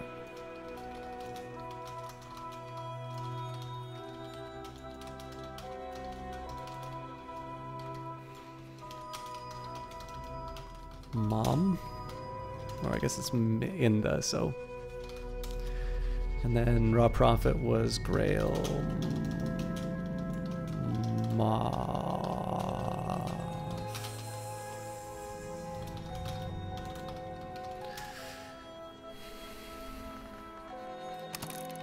Half the accents of the voice actors are very obviously Kiwi. Ah, well, and see, that's the trick, is I did not know. I don't think I've ever heard. I must have played it before they had a voice acting in it. I don't actually remember any, but I will admit I have definitely not put. So a lot of people I know really like Path of Exile, and I wish I knew it better, because it seems like the sort of thing that I might enjoy. But if I am completely honest. I must confess total ignorance. The language of the visions of Aram, of the Book of Daniel, and of the account of Kanishk at the spider's door. Okay. So what I'm probably going to wind up doing right now, I'm okay for funds. I'm going to paint, and then I'm going to start fulfilling these commissions just so I can hopefully get a silver spinitra back. But in the meantime, right, we already read that, so we will translate, lock the study door, the work begins. Oh, that's very cool. I'll actually say one case of voice acting in an early version of a game. I'm going to try the Painted River, but I think this might give me fascination. Yep.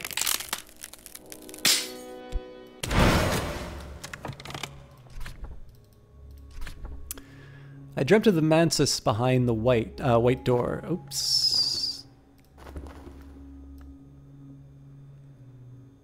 Of the great space above the orchard, the space that overlooks the bounds, the space where the vagabond once painted her river. Painted ships passed upon the painted river. I met the painted eyes of a painted captain. She saluted, and the motion was like the layered movement of clouds. The sail of the ship was amber, and the captain's eyes the green of new barley, and the river aquamarine. Now that I am awake, I see those colors still.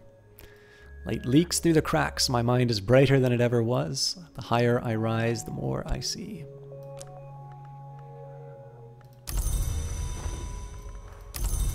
Okay, so let's say...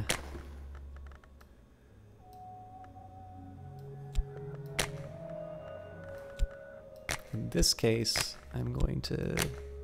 So this doesn't give me as much attention as it normally would, but it does allow me to tick down this notoriety. Obviously, we use the restlessness as our tool.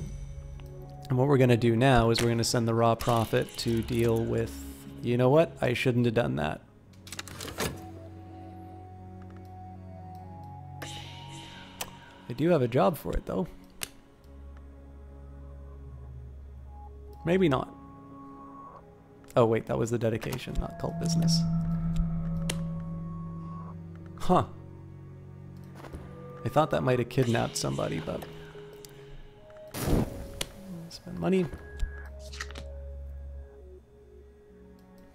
But yeah, so one of the bits of voice acting that I thought was a bit of a shame was there is a game by... it was Jaeger Games. It's the ones that it's half of the team is the one who made Spec Ops: The Line. Oh, hang on. So we need. So we've got Edge, and eventually we will need Forge or Knock. So I think in this case we'll start throwing some Forge people in. Oh, and eventually we will also need Heart or Winter. So we need basically everything. But. Our strength is matchless. The Watchers will regret standing against us. I think I'm gonna throw some more Forge into the mix.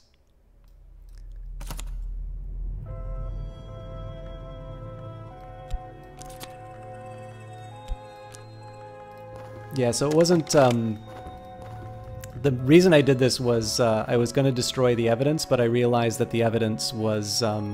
I realized that the evidence was already going away, so I didn't want to hang on to it, so...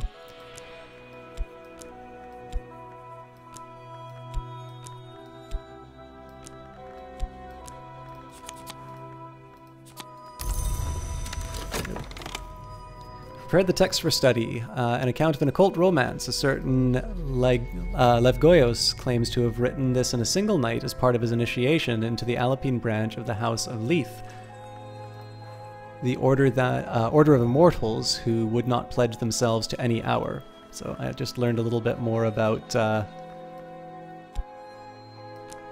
Edim. And we'll read the book.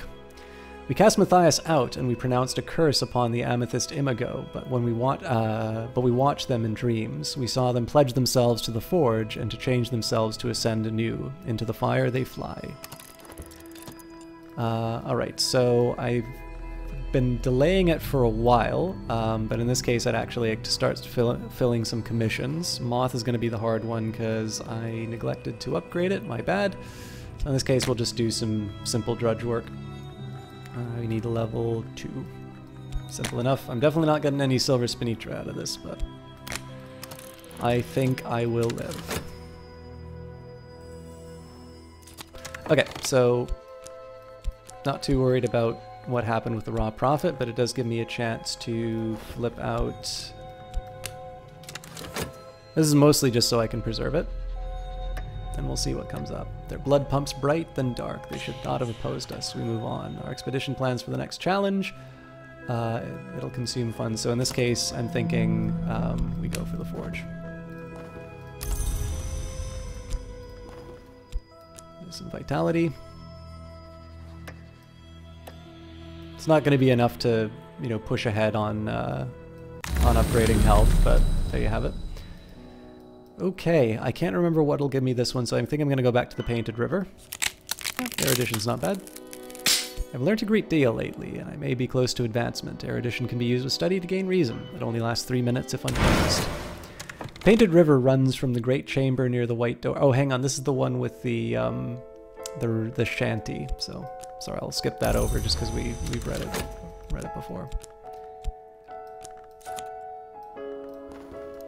I mean, not that you have to ignore everything, but for the ones that I'm sort of repeating and I don't think there's any information that I need in the moment, I tend to leave those. So we'll go back to the stag door, and happy with the forge. So in order to avoid heart or winter, well, a winter seems to be the obvious move here, so we will add violet. And the question now, so I could take blood for the spider door, which will be very tempting, but in the meantime I think I'm just going to continue on with my recruitment drive. Or however I should explain this. Promotions. I'm doing promotions.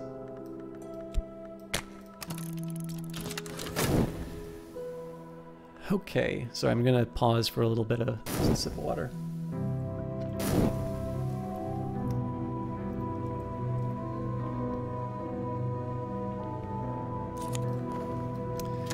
This is the first of the practices of the Imago and Matthias used to begin their ascent to power. They have risen beyond our sight, but their flames may yet burn in the Mallory. Gained a shaping chant, so this will potentially free up some lore for other activities, but I haven't really needed the forge yet. The proper words must be employed when the change comes. Use this in a rite with knock influence and a bone flute, or other resources of equal power to summon Caligine. So forge, winter, and knock. Alright, so there's the commission for Dr. Redeem. In this particular case, I think I'm gonna deal with the restlessness. Excuse me. And I'm going to do a slightly risky move, I think. Oh, it's the season of suspicion. 14 seconds. Drat. Okay, so what I'm going to do here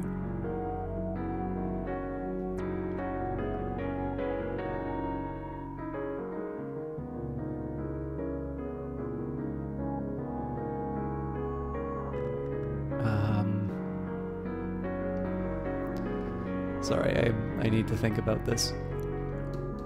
Okay, study-wise, my path is pretty clear. I need to... So normally I would want to try and upgrade the Grail, but in this case I'm actually prioritizing Moth because that will allow me to fulfill commission. So again, as you can see, circumstances sometimes dictate the choices that I make.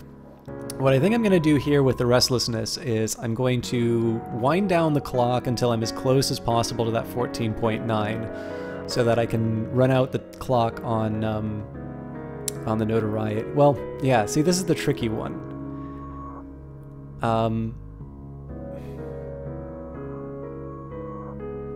Because the Mystique is going to let it run longer, which means that they're just going to catch the Notoriety. I see how I'm doing this.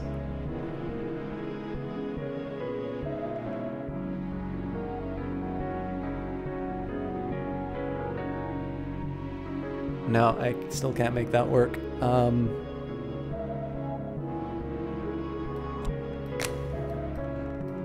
Well, I'll secret this one away.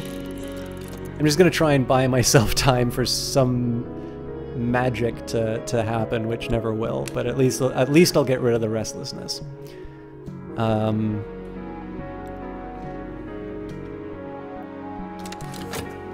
So this should die on its own because they'll gobble up the Mystique first.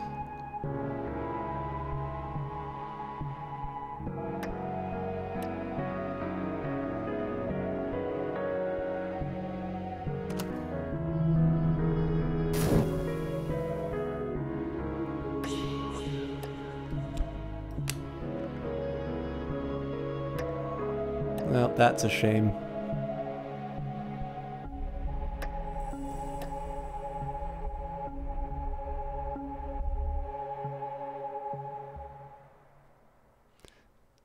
So I think there is a slightly goofy way to... Oh, I need to pay for the expedition.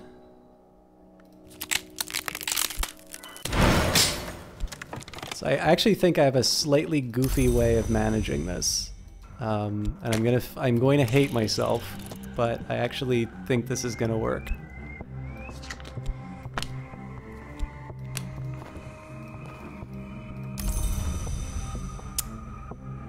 Okay, so I can't really get anything out of Clovette.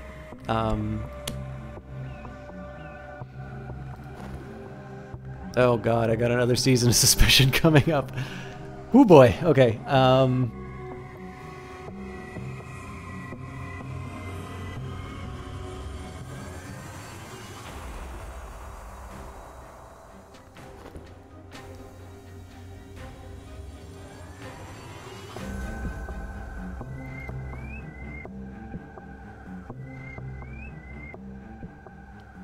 There is an argument for me to try and spook Hobson, but I think I'm just going to take my medicine on this one.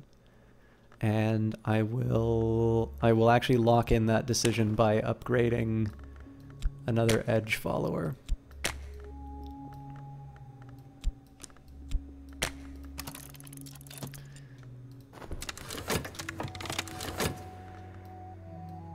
There's nothing to be ashamed of here. Okay, so it's considered significant. It's gonna give them a nice stack of Mystique to think about.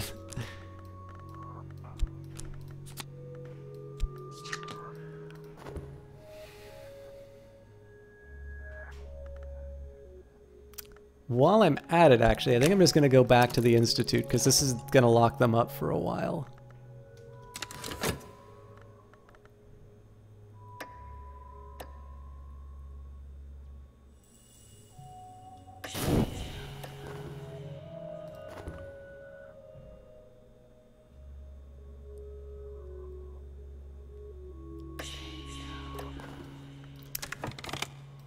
The Elidist knows what is already lost. His power will protect us. So I think this is the Fifth Eye Curse. I'll just see if Ulcare gives me anything extra. Not enough, so we will carry on.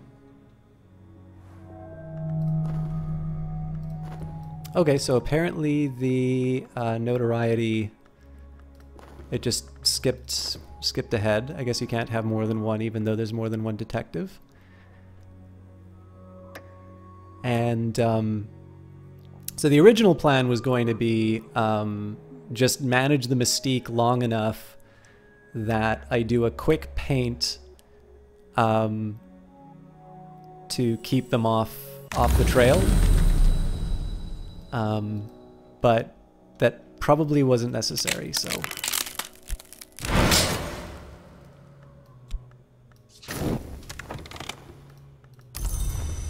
Okay, so... I realize the stag door is somewhat of a boring choice for me, but I am getting forbidden epics out of it, and I'm not quite in a position where I'm able to reliably pick up corpses. Part of that is just sort of the decisions that I've made in between, but I'm not that bothered by I'm actually not that bothered by how this is going for me, so...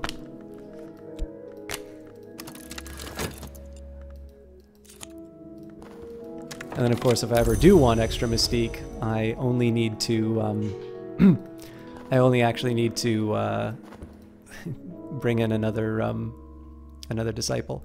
There's no point for me to ignore this heart commission now, so I know I went to work, but that was probably just, that really was just me finding something to do with my work.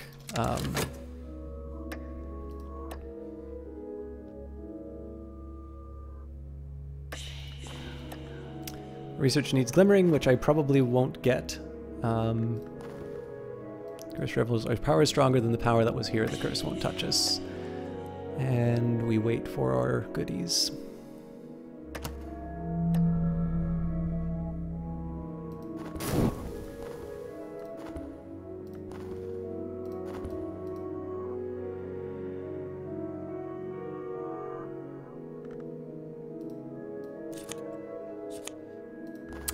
Has anybody here watched Johnny Big Time out of curiosity? I know he's in... I don't think he's in hiding. I think he's just doing his own thing. But I feel like the time has come to tell you of his glory.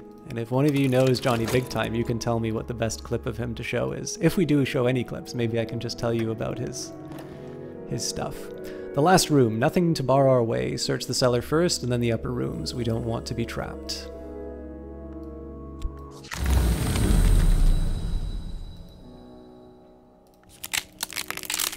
Obviously, the fascination would be not the done thing.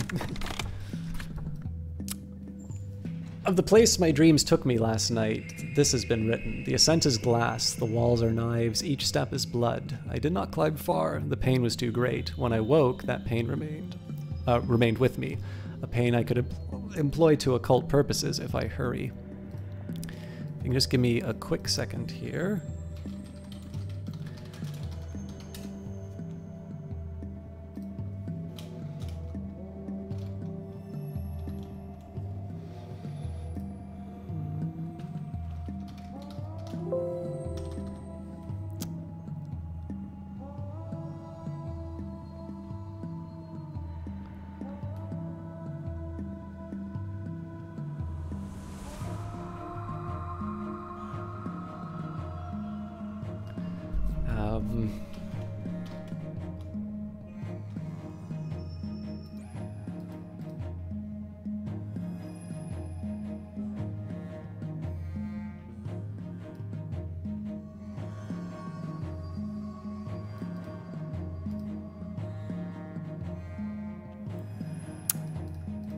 I'm just trying to find a quick Johnny thing to show you guys. Anyways, while I'm looking for this, I will let you know Johnny Big Time, who's in here a little bit earlier. I obviously mentioned I mentioned Octavian in Path of Exile, but I do actually really like taking the time to mention Johnny, particularly because he has been working a lot, and so I feel like when I put my you know, when he hasn't been casting, there is less of a chance that people are going to sort of see him on the basis of just that quick, you know, just a quick reference or a shout out or something like that. I do encourage you guys to follow him because he is still trying to work out his schedule in relation to the people that he's working with.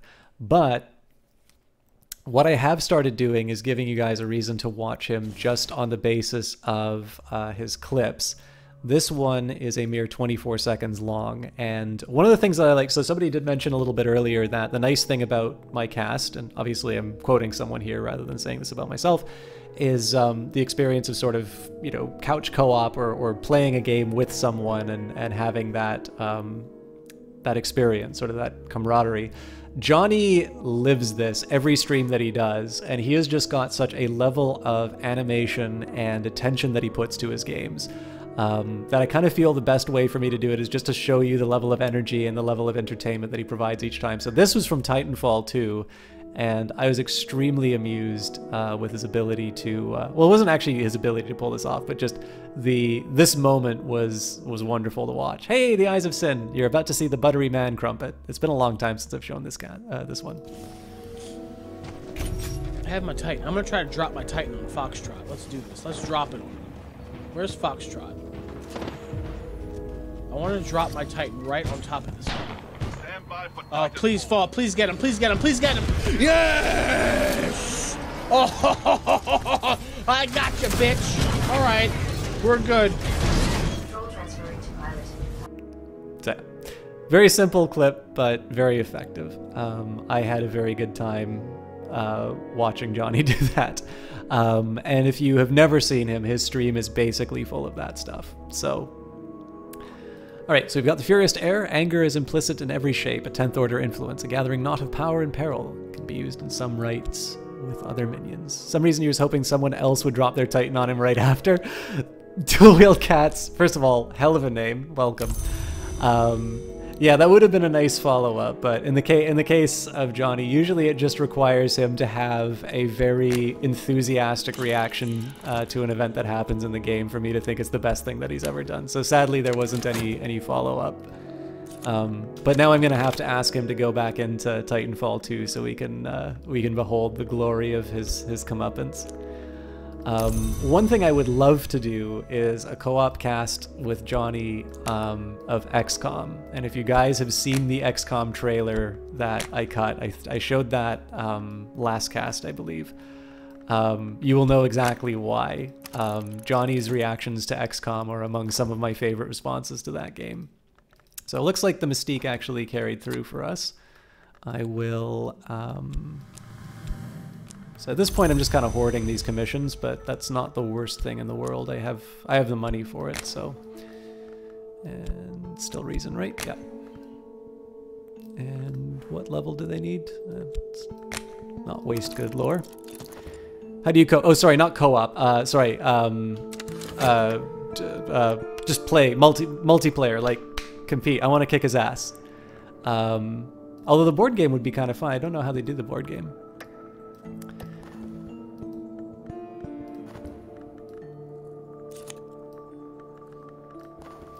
The last room, the topmost door, is an altar of the sun divided, which could be one of many hours. Sweep the items here. Sweep the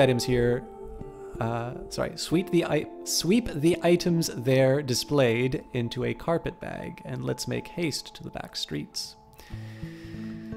All right, I've got quite the cast of villains. Oh, damn it! I forgot. I'm gonna get additional notoriety for my sins. Okay. Tristan is also... So I know how I'm going to handle this. We've got Spinitra. And we have The Burning Woman, a transcription of the play by Menander the victor, possibly the dramatist of that name, into Phigrian with commentaries. So I don't know Phigrian.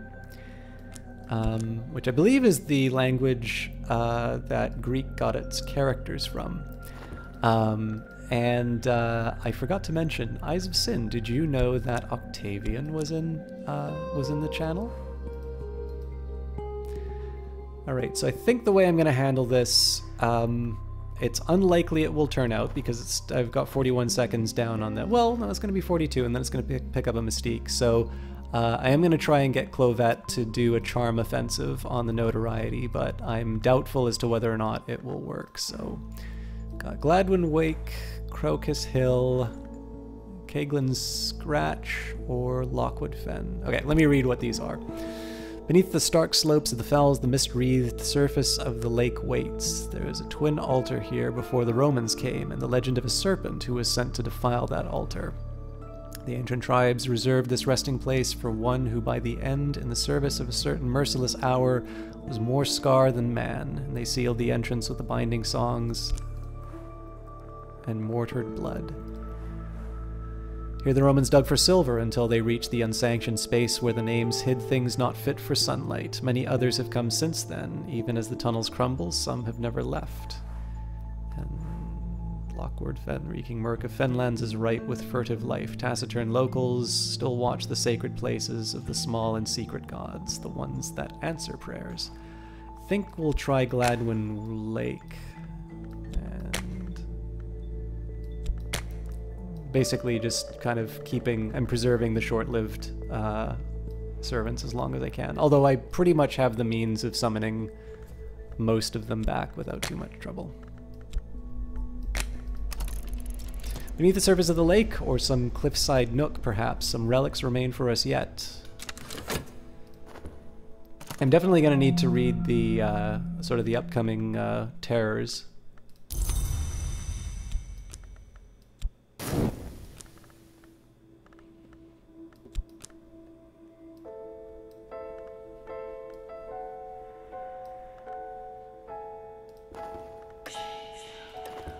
Okay, good news with the moth.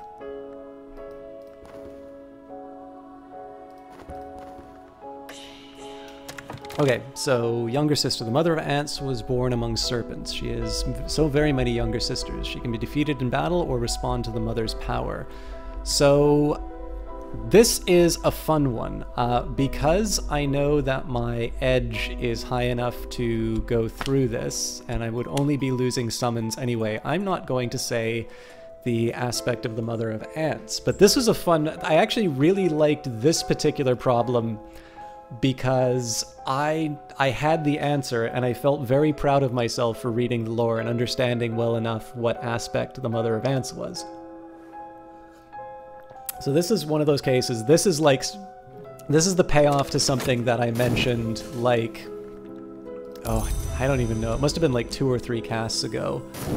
But this is the payoff to something I set up in terms of saying, oh, what aspect was the mother of ants again?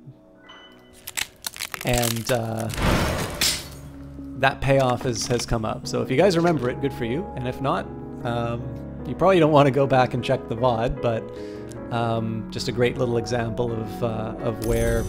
It's actually, to me, it's one of the clearest examples I can think of where the game sort of rewards you. Like, you play the game once one way, and then you get a certain outcome. And significant conversations in a smoky meeting room. What do I need from my follower? So in this case, we will charm. We'll see if it works. Notoriety will be the only thing on the table, but basically, one of the reasons why it's important to keep reading the events and the lore, but especially like when you unlock a book or something like that, the game will almost always tell you, one way or another, the solution to the problem that you're encountering. But the problem is you sometimes don't know to look until you've actually encountered the problem. And then once you've encountered the problem, it's plain as day. A great example of this would be a lot of the stag door riddles, which is like they seem impossible when you first look at them, and then you get...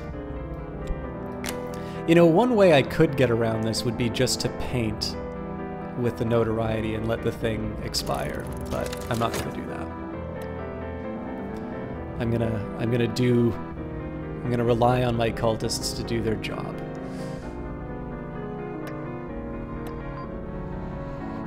But yeah, like once you know what to look for, the hints are very obvious. But because you can't always keep eyes like gas lamps, scales like black jade, a serpent is a powerful foe, but it's nothing before us. Out of curiosity, I was gonna put Rose in, but it doesn't seem to move the needle at all. But yeah, so like this, the stag door is probably the best example where it seems like the puzzles are impossible until you actually see it, and then you sometimes don't even need to read the lore. You sometimes just need to look at the title and you've got your answer. But that's what makes the game fun. Alright, I've cleared my mind. We've claimed the notoriety. So of course, if Clovette fails, then I'm in trouble. The standards of daylight society cannot apply to us, but perhaps we won't emphasize that point. Perhaps we'll rely on our charm and good humor. I've supplied elegant platitudes about the high principles of our organization. The serpent rolls and roars, its death throes shake the earth, but it's dying. We will pass. I should probably be using my dream, huh? Alright, optimism is the spice which saves. I like Clovette now. So let's upgrade our pawn. It's not the, it's not the most outstanding upgrade that I can do, but I'm more or less getting through my my roster. There's going to be one more afterwards, and then we can start blabbing about lore on the streets of London and hoping people pay attention to us. Alright, again, the dreaded glimmering does not present itself.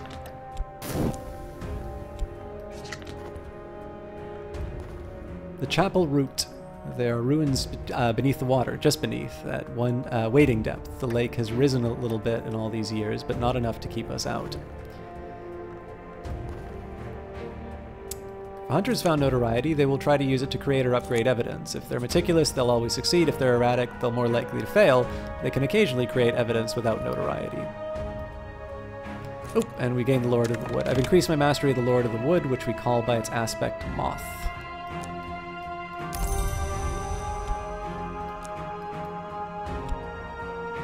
So again, this isn't, this is not like the, oh god, we're really making progress now level of lore. This is just, Moth 4. Lie awake and listen. The wind speaks in the branches. The house cries out in its sleep. There are roads that chaos rides. Speak this over a corpse and a rite. With a winter influence presence, and the corpse will rise. So the main reason this is good news is basically I'm finally able to do the commission. So I should probably at some point be using these talks to to actually deliver the texts, but I can't be bothered with such trivialities, not now.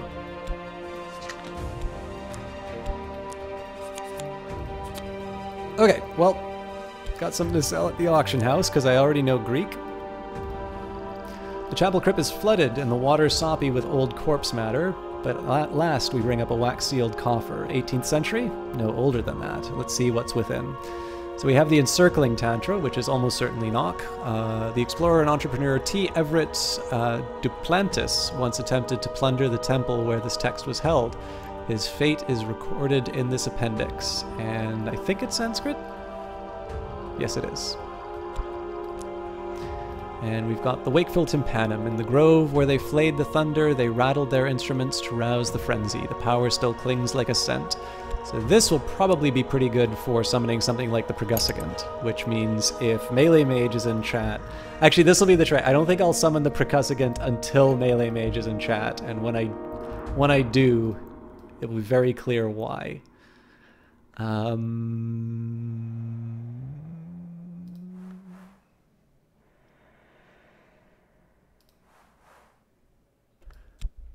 We will go to Kelgan's Scratch. Again, I'm adding my lowest timer individuals first, and then we'll carry on. What'll probably happen once I deal with these, I'm going to take some time to get the level 3 exploration up, which means I'm going to wind up losing my summons. But that's... Oh, you know what? There's no point in doing the winter quite yet until I translate the encircling tantra.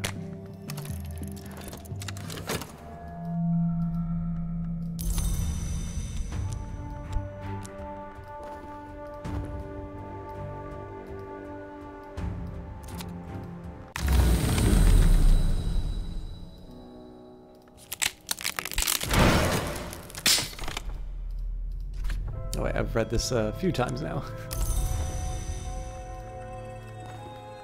I'm safe for now. My adversary has not enough evidence to bring a case against me, and they found no clues.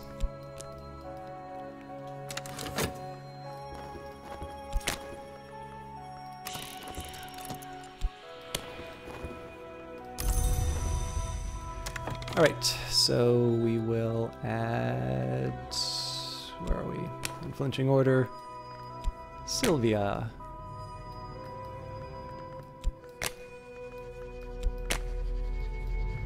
I've also been in the very bad habit of not reading the biographies, so we'll correct that oversight. Sylvia has detailed knowledge of roof ridges, of the river at low tide, of Irish whiskey, and of conjuring tricks. But do not look at her as some conjurer of cheap tricks. Very unlikely I'm going to get vitality, but in 30 seconds I will get rid of the affliction. We're doing okay for wealth. I'm getting a little short on lore that I can read. But yeah, so once we sort of finish our adventures in the sort of the level 2 expeditions, what I'll wind up doing is just queuing up sort of the next batch, and from that I will, from that I'll just get another batch of summons and just generally sort of put myself on the path to do what I'm doing right now. The drawback with this particular approach is that I do leave myself open to investigations because I wind up with a big stack of notoriety. But as you can see, there's ways of dealing with that, and in the end, like, having tentative evidence or having somebody investigate you is not the end of the world. It's a little bit more about managing the... so I like to talk about work this way, but, you can sort of think of it as a succession of, fires that you need to put out, and you just prioritize the fire. The one that's, burning the brightest or the one that's getting closest to your office you want to take care of. And so, if I find out that, Hobson is investigating me, it's well, it'll produce evidence or it won't, but I've got, 3 or 4 different ways of dealing with that particular problem. The evidence won't be worked with if there are no investigators to work with it. I have some pretty reliable resources to get rid of evidence. I can hire people to get rid of evidence. I cannot generate any other notoriety while there is evidence, and I won't have to worry about then I won't need to really worry about it, and it's not that long to wait it out. So anyways, the Encircling Tantra, the Explorer and Entrepreneur okay, there's no new information after translating it. So the Encircling Tantra speaks of the Serpent Gate, that hungry portal, sometimes known as the Spider's Door, which is sacred to the Mother of Ants, through which the great hooded princes pass.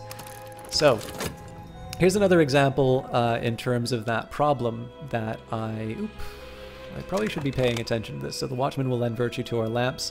That should show us the perils to avoid, probably. So we might be able to get something more with Slee. When we do, the Watchman will clear our sight so that we can pass with error.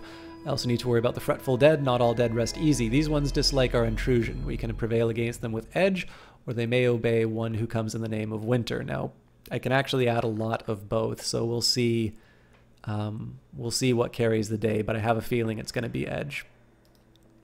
Just because I've already got 18 of it at this point, so... but yeah, so this is a great example. Remember how there was that Mother of Ants, and I was holding back on saying what it referred to?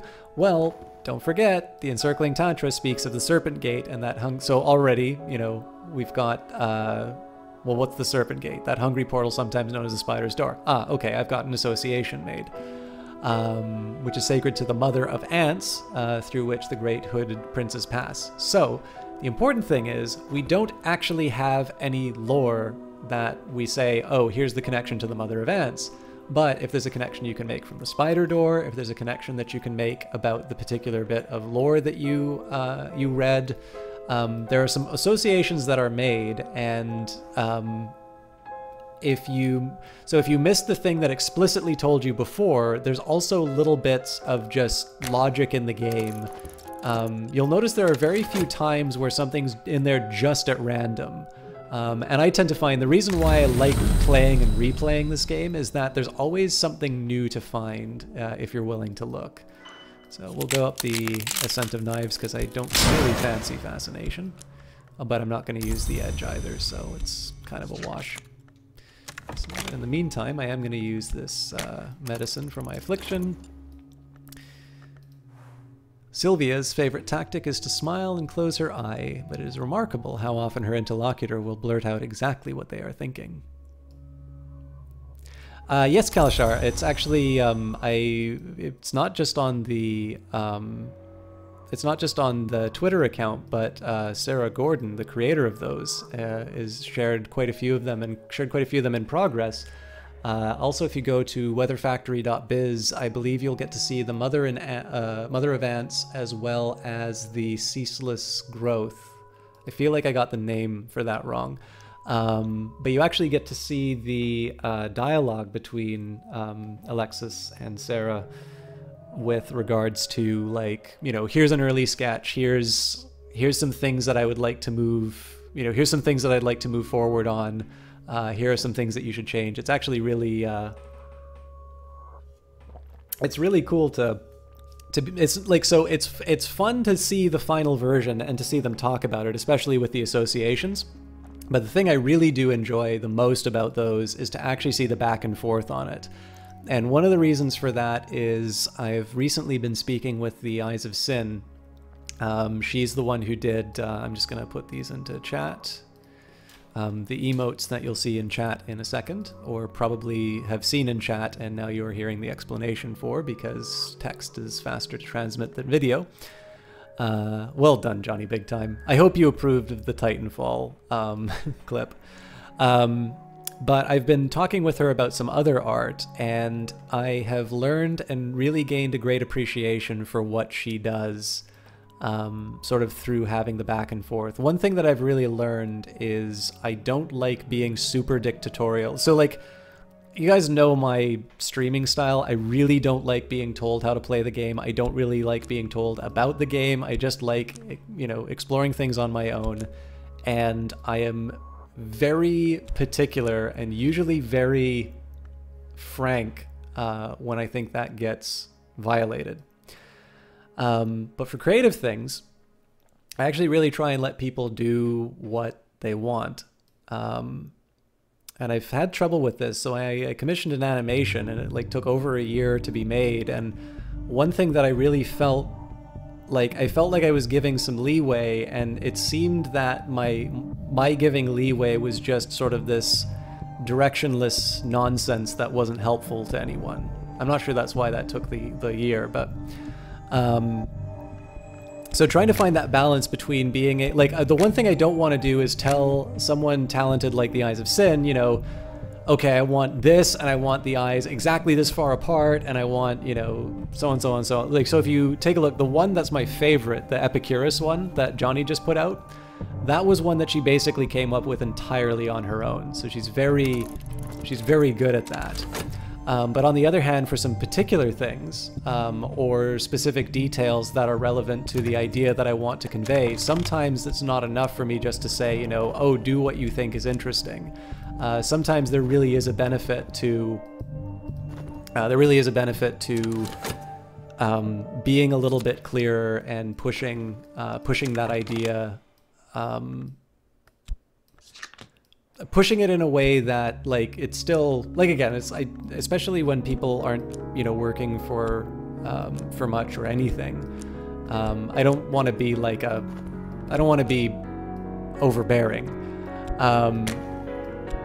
But yeah, just being able to provide enough to inspire, but not enough to, you know, to sort of like backseat draw for them. It's a lot trickier than it seems. And being able to see the creation of some of the tarot cards for Cultist Simulator kind of gave me an idea of how those collaborations can be the most rewarding. Against my better judgment, I am going to add Violet for winter, but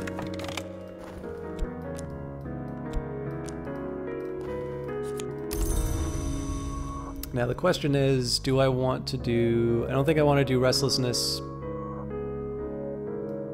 Well, I can.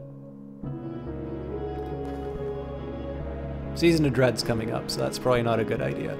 Let's paint. And in this case, I think I'm going to do the one notoriety and the one mystique. Actually, no. I'm going to risk it, and I'm going to double my mystique, because I want that to last long, and I want this to boil down. The only thing is I'm opening myself up to the liability of investigation, but that's going to fall away pretty quickly, so... So now would be a good time for me to pursue any combinations of lore that I'm interested in, but really the only thing for that is winter.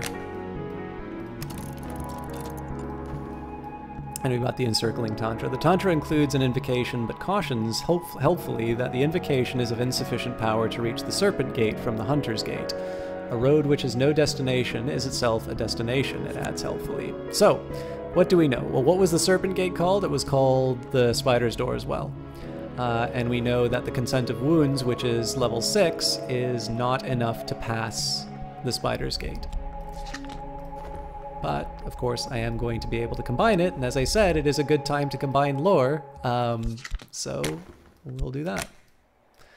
There are incantations of unseeming, where the space between worlds is as potent as the actual syllables. When a thing is opened, we will know its nature.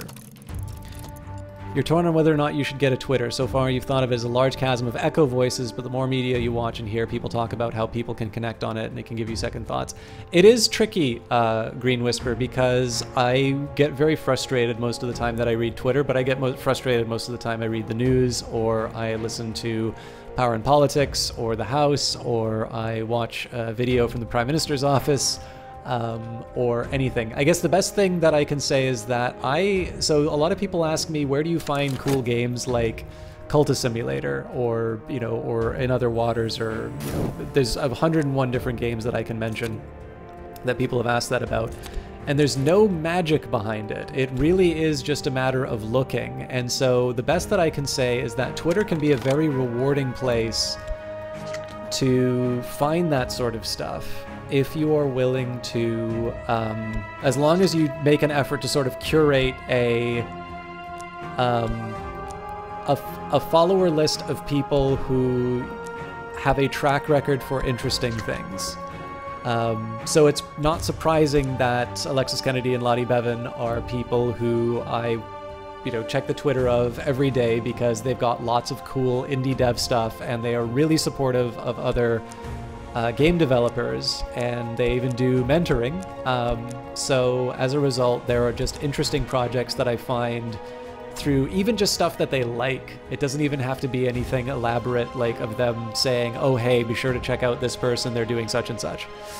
Now the drawback is that there's always going to be some nonsense that you run into, but if you know, in terms of keeping things from being an echo chamber, like that's there is some responsibility that we all individually need to take for that, right? I do have a strong tendency to try and turn away, like, you know, unfollow people who are saying stuff that frustrates me, but I do reflect on whether or not it's, you know, I disagree with the politics of what's being said, or whether or not I just think it's one of these things. Like, so there are a couple of times where it's just been this constant drumbeat of the same tired talking point, and there's not a lot of information that's being conveyed. In that case, I usually just turn it off, because I'm like, all right, I already know where you're going with this, and it's not particularly interesting, and it's not particularly illuminating, so I'm just going to opt out. But yeah, I don't know. I found that Twitter for me has been a better thing. And the nice thing about having it, like, so I used to just have a Twitter account so that I could have a stack of like tweets that I would read.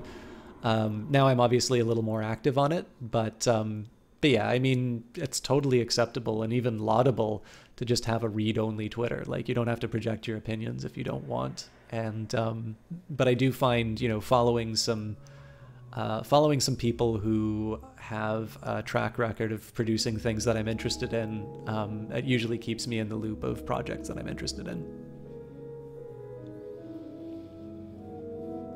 So the stag door is the Adept's Gate. To pass it is to be initiated into the first true mystery of the House of the Sun. The head Gearby weeps to see me enter where it cannot, but it must let me pass. The scarred valves of the door grind open. Blaster 1, how are you doing? I know your loved one is currently across the Atlantic, but I appreciate you hanging out.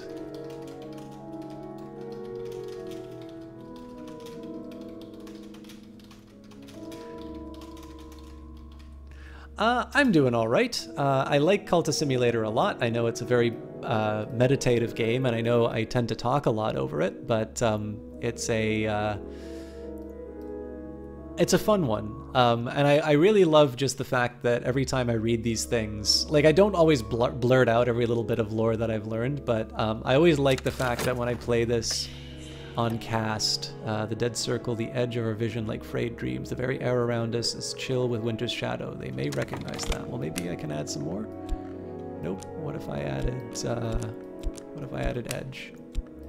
Well, we'll stack the deck on winter.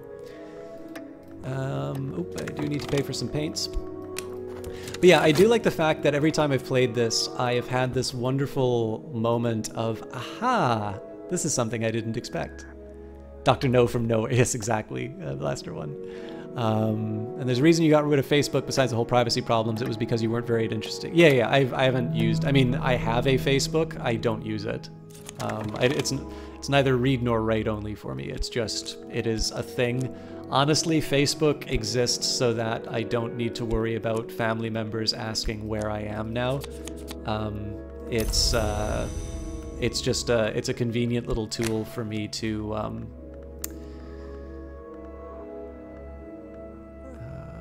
what do I want? I guess I want to take the young ones. They're all like roughly this up.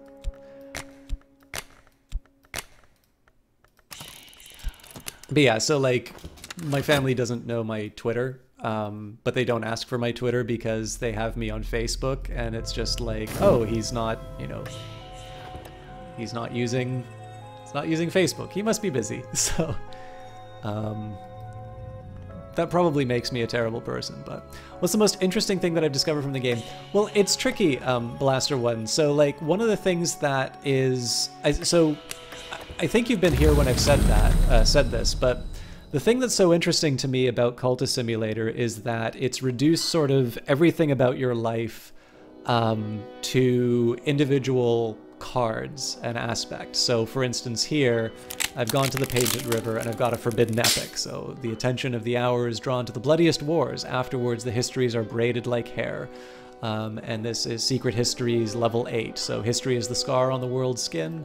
And then more. So what's happening right now? So like individually, what the game is telling me is I'm going into the world of Dream. I've passed through the Stag Door. I'm visiting the Painted River. And so how do I explain that I've gotten this hour? Well, I was going to say I'm unquestionably aligned with Lantern, but Lantern isn't an hour. So,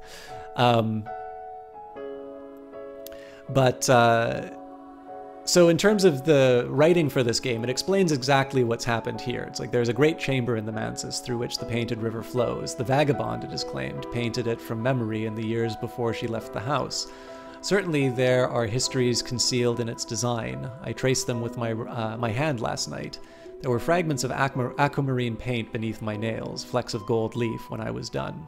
So essentially what's happened here is I've kind of gone into this realm of dream. I'm getting deeper and deeper, so I started off by dreaming and I found the wood, and then I found the white door, and I was asked a riddle, and I passed through the I answered the riddle, and I passed through the Stag Door, and I found myself on this Painted River, and I've been given some knowledge which I can now take with me into the real world.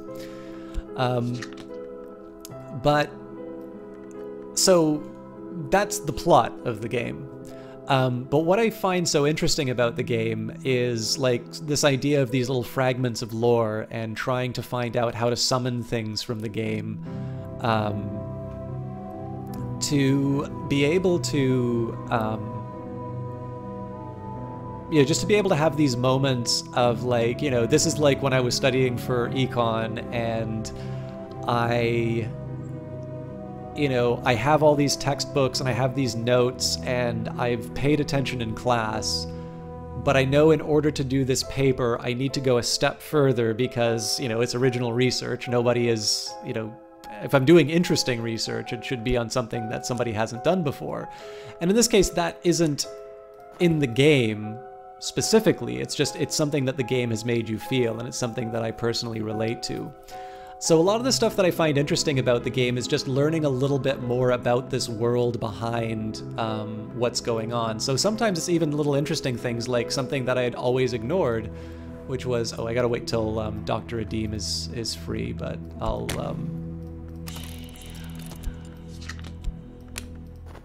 follow through. So when you take or I'll also need Count Jennings to be free. So treasure lies before us, the dead draw back, their almost faces flat and watchful, they will not trouble us. So for instance, here's an association that's interesting. Winter and the dead, there are a lot of connections between dead things or the undead and winter. So it's like, what is that connection? Why is it set up that way? Why isn't it Edge, or why isn't it one of these other things? So just kind of trying to think through the implications of the associations that the game makes, I find kind of interesting. But I'll share one that I found kind of interesting. It's not a mind-blowing discovery, but when I took a look at Dr. Adim, I was looking for something mortal. And you'll notice here, so Count Gottlob Jennings represents a continental confraternity of physicians and duelists. He could use your assistance. So he is a patron, he is a tutor, I believe a tutor of Latin, mortal, aspect Latin scholar. And then there's Dr. Adim. Now notice here, he's a tutor, and he is an Aramaic scholar, and he's a patron, but he's lacking mortal. And I love this fact that I am talking with someone who is immortal and is described. Dr. Ibn al-Adim, called the Alapine, has an interest in overlooked history. He could use your assistance. No, you would sort of think that someone's immortality would be the first thing you would say about them. But what this game does is that it leaves the implication to you through comparing these. I can't tell you how many times I'd looked at Dr. Adim and not realized the fact that he wasn't mortal. And then we encountered, this was before you came in, Blester One, but we ran into a piece of text inside of this game which mentioned, it actually mentioned the Alapine specifically, and it mentioned that it is a group of immortals. And so I think in this case, like, the things that are interesting to learn about the game are more so things that are interesting in the context of the game.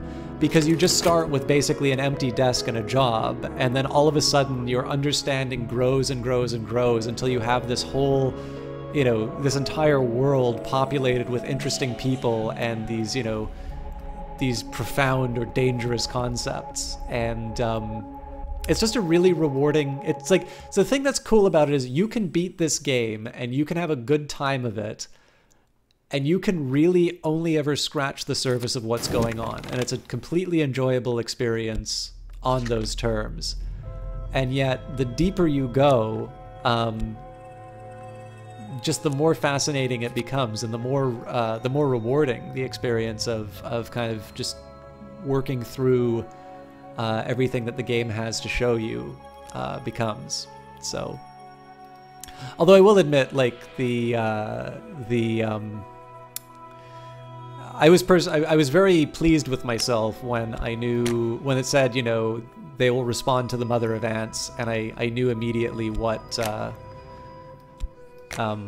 was supposed to be. Like, I liked that because it was a moment where I had intuitions from the game which wound up to be correct. Sort of, I felt that I had sort of this link with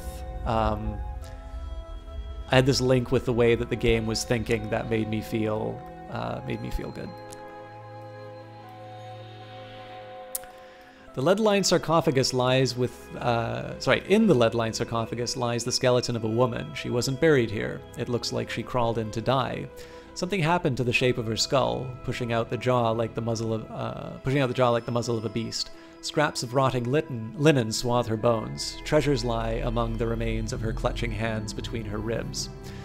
So, here's the thing. It's entirely possible that I might have met this person inside the Mansus. And the thing is that I've never really paid that much attention to the expeditions. And so there's a side of me that wants to double check. You know, whenever I go back to the Mansus now, I want to see, is there somebody who might describe this? You know, it could be Teresa, for instance. But I don't know that.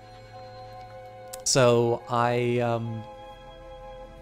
these are the little things that, like, and a part of it, so it's a little bit like the other game that I play, Stellaris. Like, the horizon signal relies on that a lot as well, which is a game will just overwhelm you with information. And again, if you think about the way that the desktop is set up, I need to focus my attention in ways that I can't see everything that's going on. I mean, you can structure your desktop in such a way that you always see the timers, but the game, I'm pretty sure, is intentionally overwhelming you with information. And it's part of the job is just finding out what's important at the moment. And in the case of the horizon signal, they pull some tricks on you in terms of saying, this is, you know, this actually was what was happening in the background, and now you know. And like, there's nothing that prevents you from seeing what's happening, but until you know what to look for, you just can overlook things. And it's basically, another analogy that I could make is it's a lot like watching a favorite movie. You know, I really like a movie called The Bad and the Beautiful, and I remember the first time I was thinking, oh man, how are they going to end this? Like, I really want to know where this all goes. But it's not even a surprising ending. It's just a very satisfying one. You know, I can keep watching it over and over again, and I don't think I get anything particularly new out of it. Really great movies, you know, you do get something new out of it each time you watch, but that's a lot like what Cultist Simulator is for me right now. There's always just another detail to appreciate, and I really get to see how well it all hangs together. And I've started looking at some of the stuff that was on that flash drive, but when it looks like it's getting into stuff that I don't know, I've actually been holding off from it, because I only continue to be really impressed by the level of attention. Well, first of all, the attention to detail, but just the level of thought that went into a lot of the ideas in this game. It's like Crow. Yeah, well, I mean, the Crows I like that movie quite a bit. I also like the comic. I don't think The Crow is a particularly good adaptation of the comic, but I think it's a good movie. So, Wolf Snow, far too cold to ever melt in anything but the hottest noonday sun. It will very gradually consume human flesh. I was hoping that it might be poison, but it's not, so. Noon the saying hang on. Yeah, Noon the saying goes is not what it was, but this stone still retains an embery glow. It has been cracked. A forge aspected follower could restore it with sufficient resources, or I could use up what power remains in it.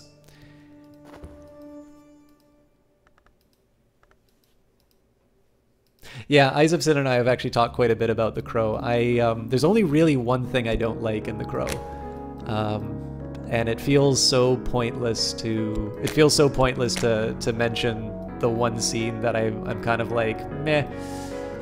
I mean, I'll be honest, I don't think any movie is worth dying for. I think it's actually a tremendous shame that Brandon Lee died for honestly, the mistake that happened on that set should never have happened. That should not even be remotely possible. And there's so many ways that I could describe, there are just so many ways that I can say the people making that film just failed in some very basic stuff to protect that actor. But, you know, it's what's done is done. I think it was very good of them to destroy the film when they realized what happened, but yeah, well, I just like to say that they're different. Like, the comic is really, like, that's it's pretty potent stuff. But that doesn't mean the movie's not enjoyable. The movie is just different, and you can enjoy both for totally different reasons. The one who came here before us had marked the door on the hillside, and here it may be, but it is sealed, besides with stone and the binding spell.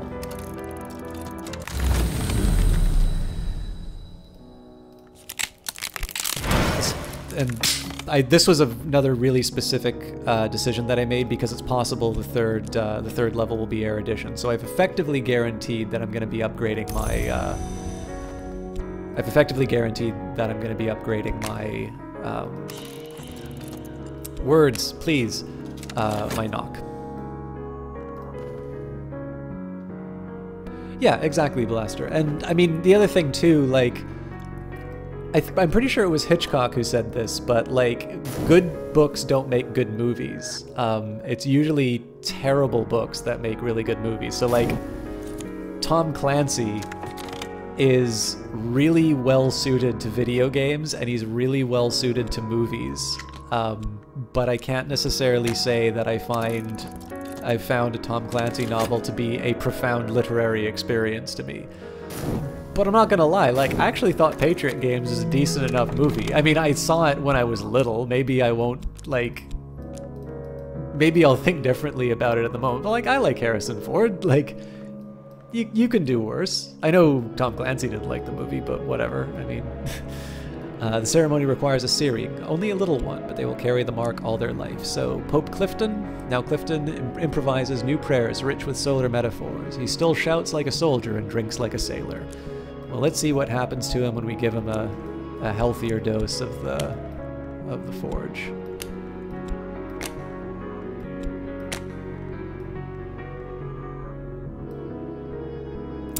I don't even know how much he did on Splinter Cell, because I know at some point he basically just sold his... I mean, he stopped writing books. He just basically got other people to...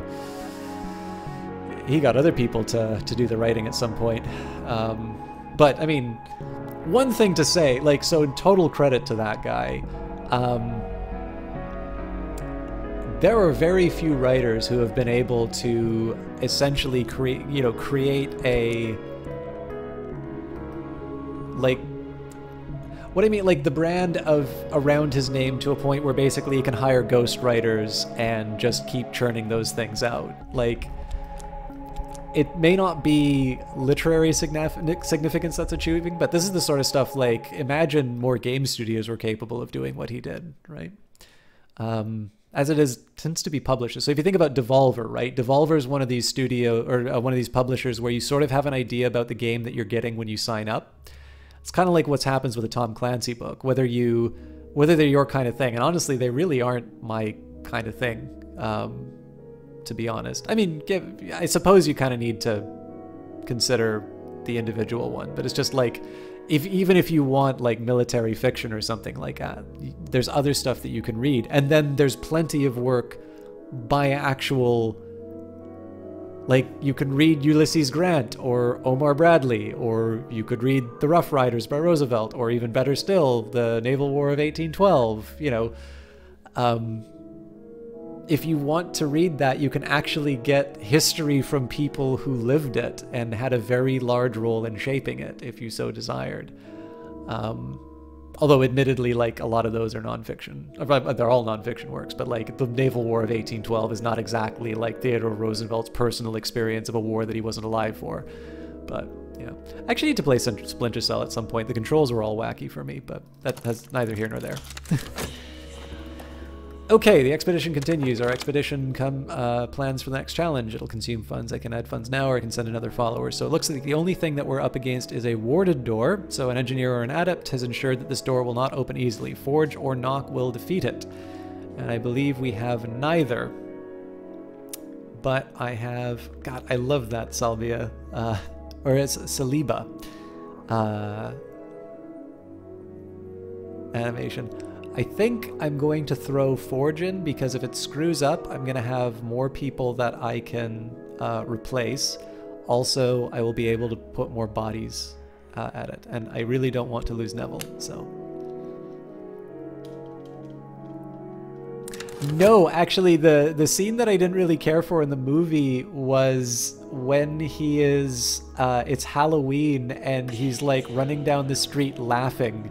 I just thought it was the lamest pandering to kind of the gothy audience, and it was totally unnecessary because I thought the movie made all of the points and it would satisfy the intended audience without having that scene. So it was just sort of, it was the point where I felt like the movie wasn't really concerning itself with telling the story so much as being like a thing for a certain kind of viewer. It's like, it's a super like idiosyncratic gripe about the movie, but it's one that I am like, I'm just really irritated about. In sleep, I ran my fingers along the ridged edges of the stag door's scars. Our company it was that shattered it, Gerby says suddenly. Before the gods who were flesh, the Mansus was forbidden to mortals. We were the first no. He begins again to weep his molten tears. I wish that we had not. I wish that I had died in the world. I've forgotten what else he said, but I remember the shape of the fissures in the stag door, and for all of today, doors will fear my touch. This is another great idea that I really like of these Infamous. Geometry contorts, doors burst open, snakes boil from the earth. So I just love this idea of, you know, having this aspect so close to me that it's manifesting itself in the real world. And then, of course, the lighter one of Lantern. There's a light behind the world, a light above the Mansus, a light that penetrates both glass and skin. It is present here. I just really like those kinds of touches. So, Valentine will almost certainly shatter this warded door. Never thought of it like that. Interesting. Now viewers go back to the game. That's all good. I mean, again, it's whether or not it's directly from the game. Ah, god damn it. I lost the maid in their mirror for no reason, but no problem because I'll just use the subtle rupture to summon a new one. So, Sunset Right. Influence. High Winter, and we'll bring those in. Deep Winter's cold name, and draw the maid in the mirror. Edge to match her keen cruelty.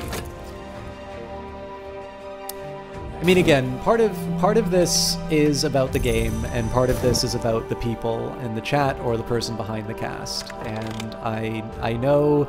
So if I were to spend like 3 or 4 hours just talking about my stuff, I'd switch to IRL.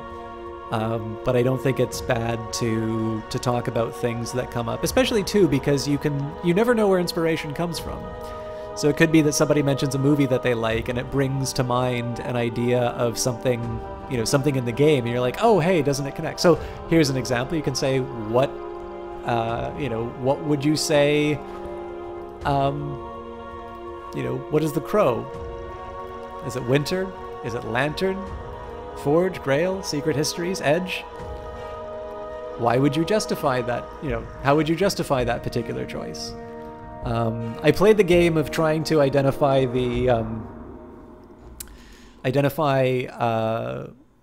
which one Alexis Kennedy and Lottie Bevan would be with, and I failed in both cases. So that's your motto at work. You never know where inspiration comes from. I mean, obviously, like, so just like, you know, when I do research at work, they're not going to let me set up a hammock in my office and just like wait for inspiration. But clearly I sometimes know that when I'm BSing about something in another cubicle, it gives rise to an idea that winds up being very helpful. So as long as you're able to balance those influences, I think it's good. So, Pope Clifton. Clifton's devotions have grown complex. His eyes have grown wide and shining. His voice has become even louder. All right. I am slightly curious. I don't think I have enough, but I want to see what the cost is. So, to exalt Laidlaw, to exalt a disciple to a reshaper, I will need Forge of at least the 21st intensity. In any case, only the most ingenious and effective will be suitable. So in this case, I basically need 6 more. I need 6 more strength, and I I think the most likely thing that's going to happen is I'm going to get a slightly better, I'm going to get a slightly better artifact, and I am going to get a higher level of Forge Lore.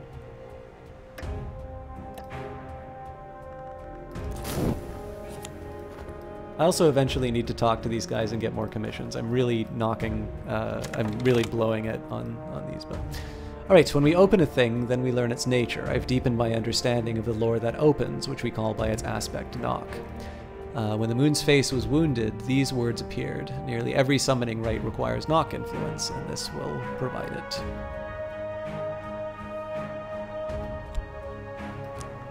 So what I'm probably going to try and do is I'm probably going to try and go through the spider door. I think in this case if I add... yeah, so this will just take me to the spider door in each of these cases, and I don't have the high enough aspect of winter. So in this case, I already have the spider door, but I believe I might be able to pass the spider door with this level of knock, or actually possibly with this lantern as well.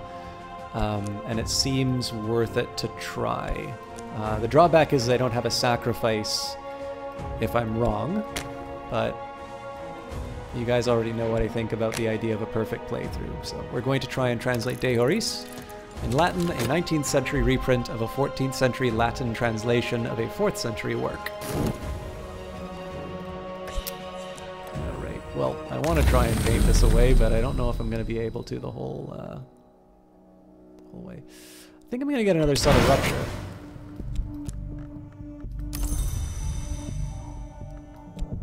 My main justification for that was, oops.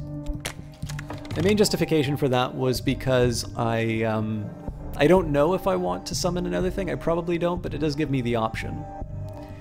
How do I get a sacrifice? Well, I could just take one of my existing followers, but that doesn't seem to be a good idea. So, so I know, Johnny, you don't play this game, and you're asking more just sort of for curiosity. But I'm going to answer it a little enigmatically, just to kind of keep in the theme with the game.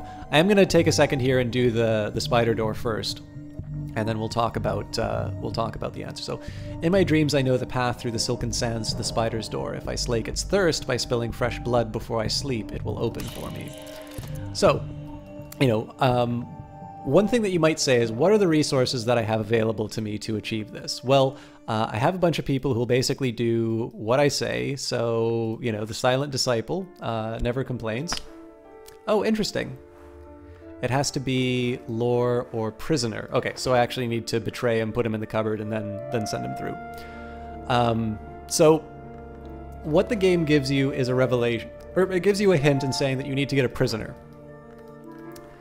It doesn't tell you that the temporary headquarters does this, but one fairly early power that you learn is you can actually take a follower, you can lock them in the cupboard, and they become a prisoner.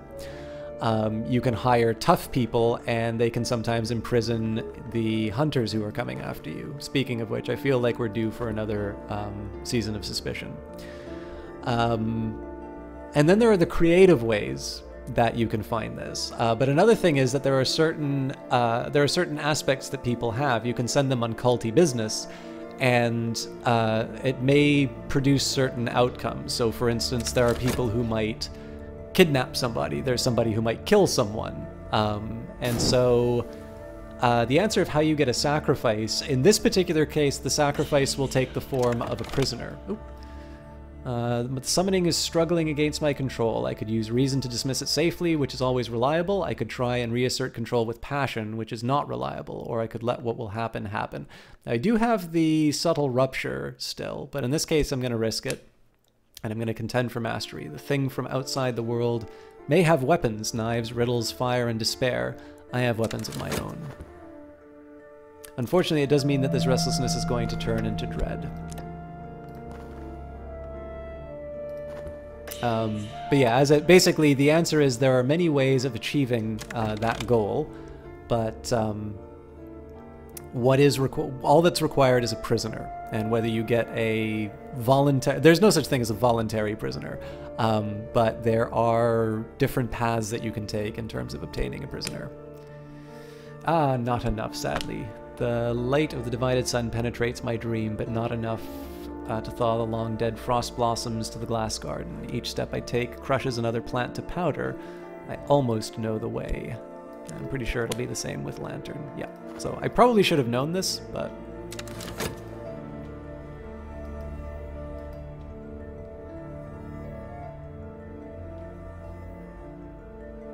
I think what I did is I took the fact that it said that this wasn't enough.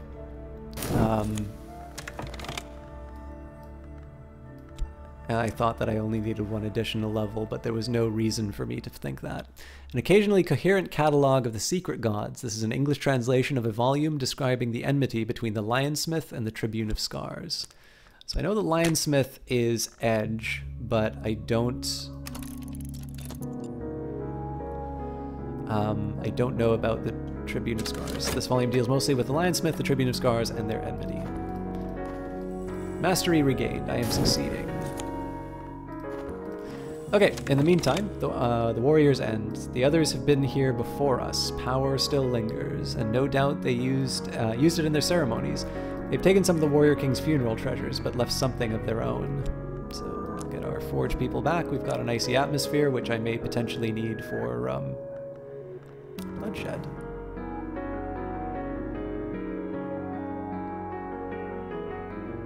I don't remember shedding blood. Obviously notoriety because we completed an expedition.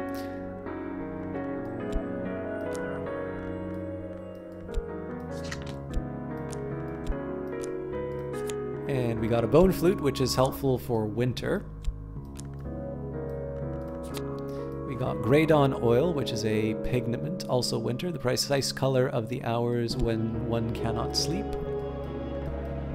Bone flute, its sound will cease. And we got a silver spinitra, which is nice because I don't have one, but probably not this. That's not exactly the outcome I was looking for, I'm not gonna lie. Alright, Lockwood Friend. So we will combine the Raw Profit and the Hint one last time. I'm gonna chuck some funds at the problem. Out into the Mudlands, somewhere we are certain, is a shrine bedecked with precious oddments. If the locals try to kill us, we are probably heading in the right direction. So somebody might ask the question, why am I not using the Ecdysis Club when I have 2 Dread? Well, I don't have a Season of Despair coming up, so not much to worry about there. But more importantly, I have summons which are going to vanish in slightly over a minute. So rather than worry about what you know, whether or not there's going to be, like, this is not enough to kill me. And obviously, if I feel I need emergency contentment, there are other opportunities available to me as well. So in this case, it's just a matter of sort of, again, that's more about sort of putting out the fires that's the most important in front of you. Right now, I value the fire of I'm losing minions at a time when I have a natural break in my explorations. I kind of value that a little bit more. And thank you very much for the bits, Blaster One. No, you may not spoiler stuff about paintings.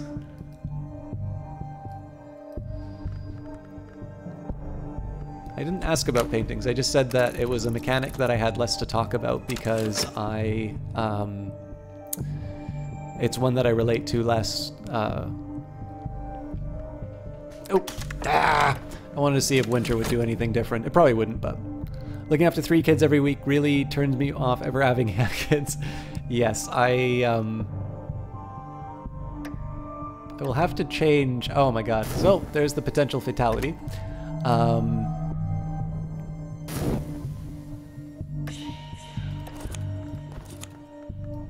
I dreamt of opening doors, red doors, gold doors, and doors of glass, and doors bound like books, and railway carriage doors, and castle gates. Behind one was something I seek. I woke with a slamming of doors in my ears. So yeah, it was pretty unlikely that winter would have done anything, but I was mildly curious. But that's a little bit of what I'm talking about in terms of the risk of of using the spider door if I didn't have enough, and that's exactly what happened. So I'm already reading De Horis.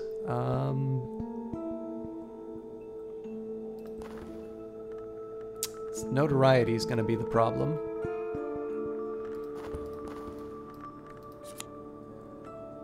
Okay, so this is actually going to be more difficult than what I normally contend with. So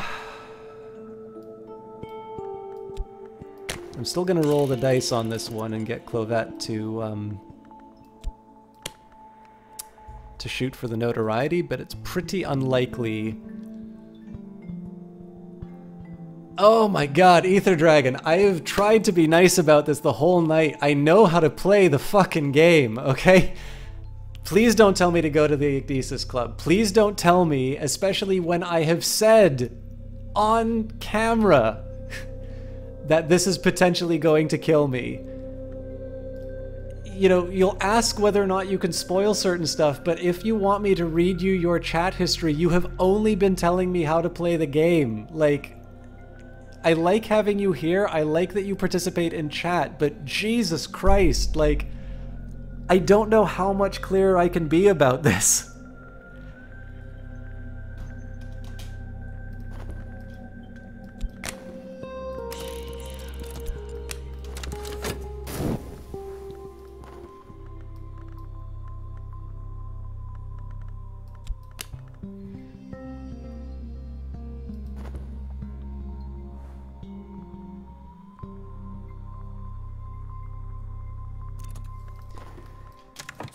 Okay, we've got the knife secret. Lionsmith makes monsters to defeat the Tribune, but the scars of the Tribune are each weapon. So it is technical. So it's worth mentioning, little improvements like this aren't the sort of thing that are going to...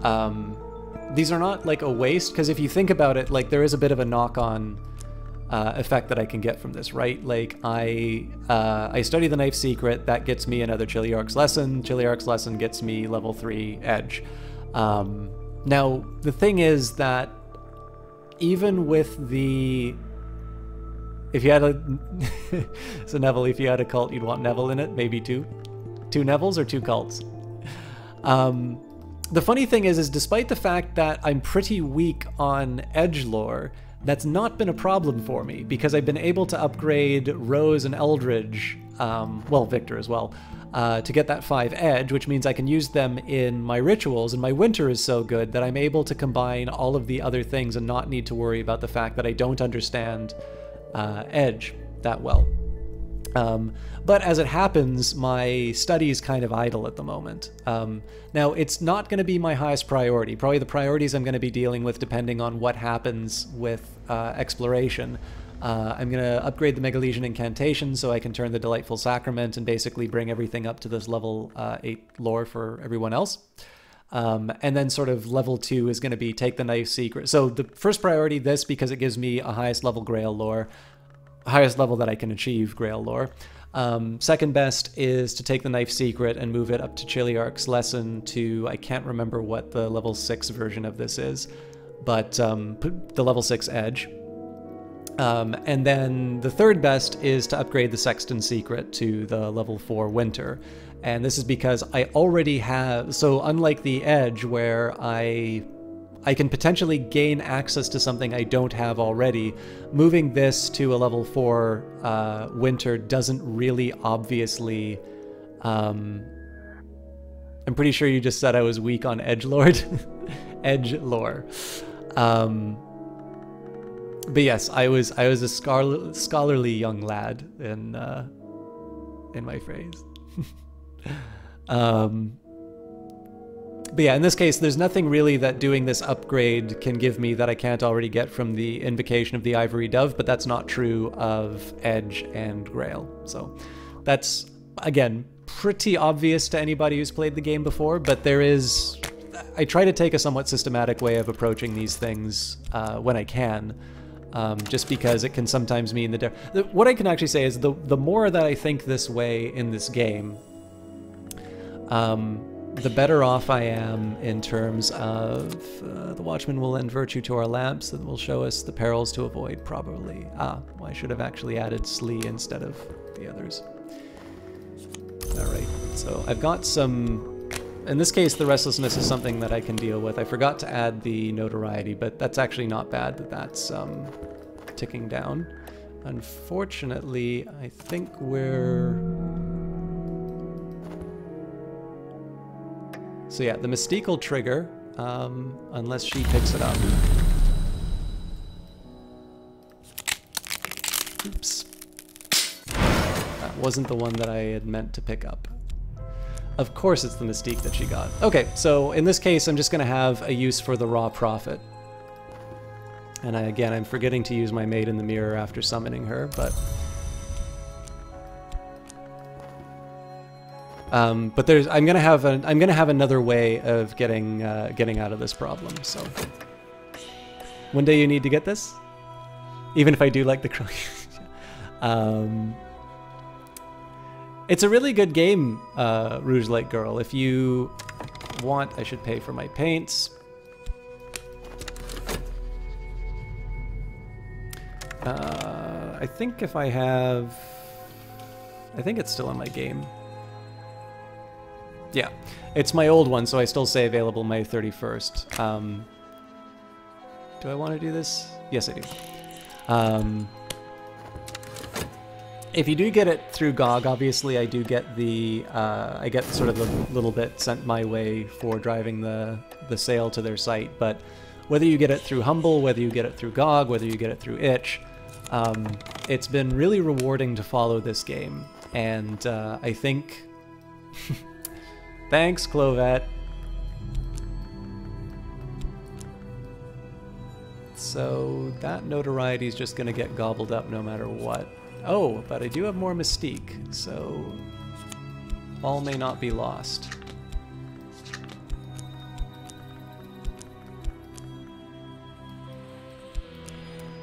Let's give it another shot with Clovette then.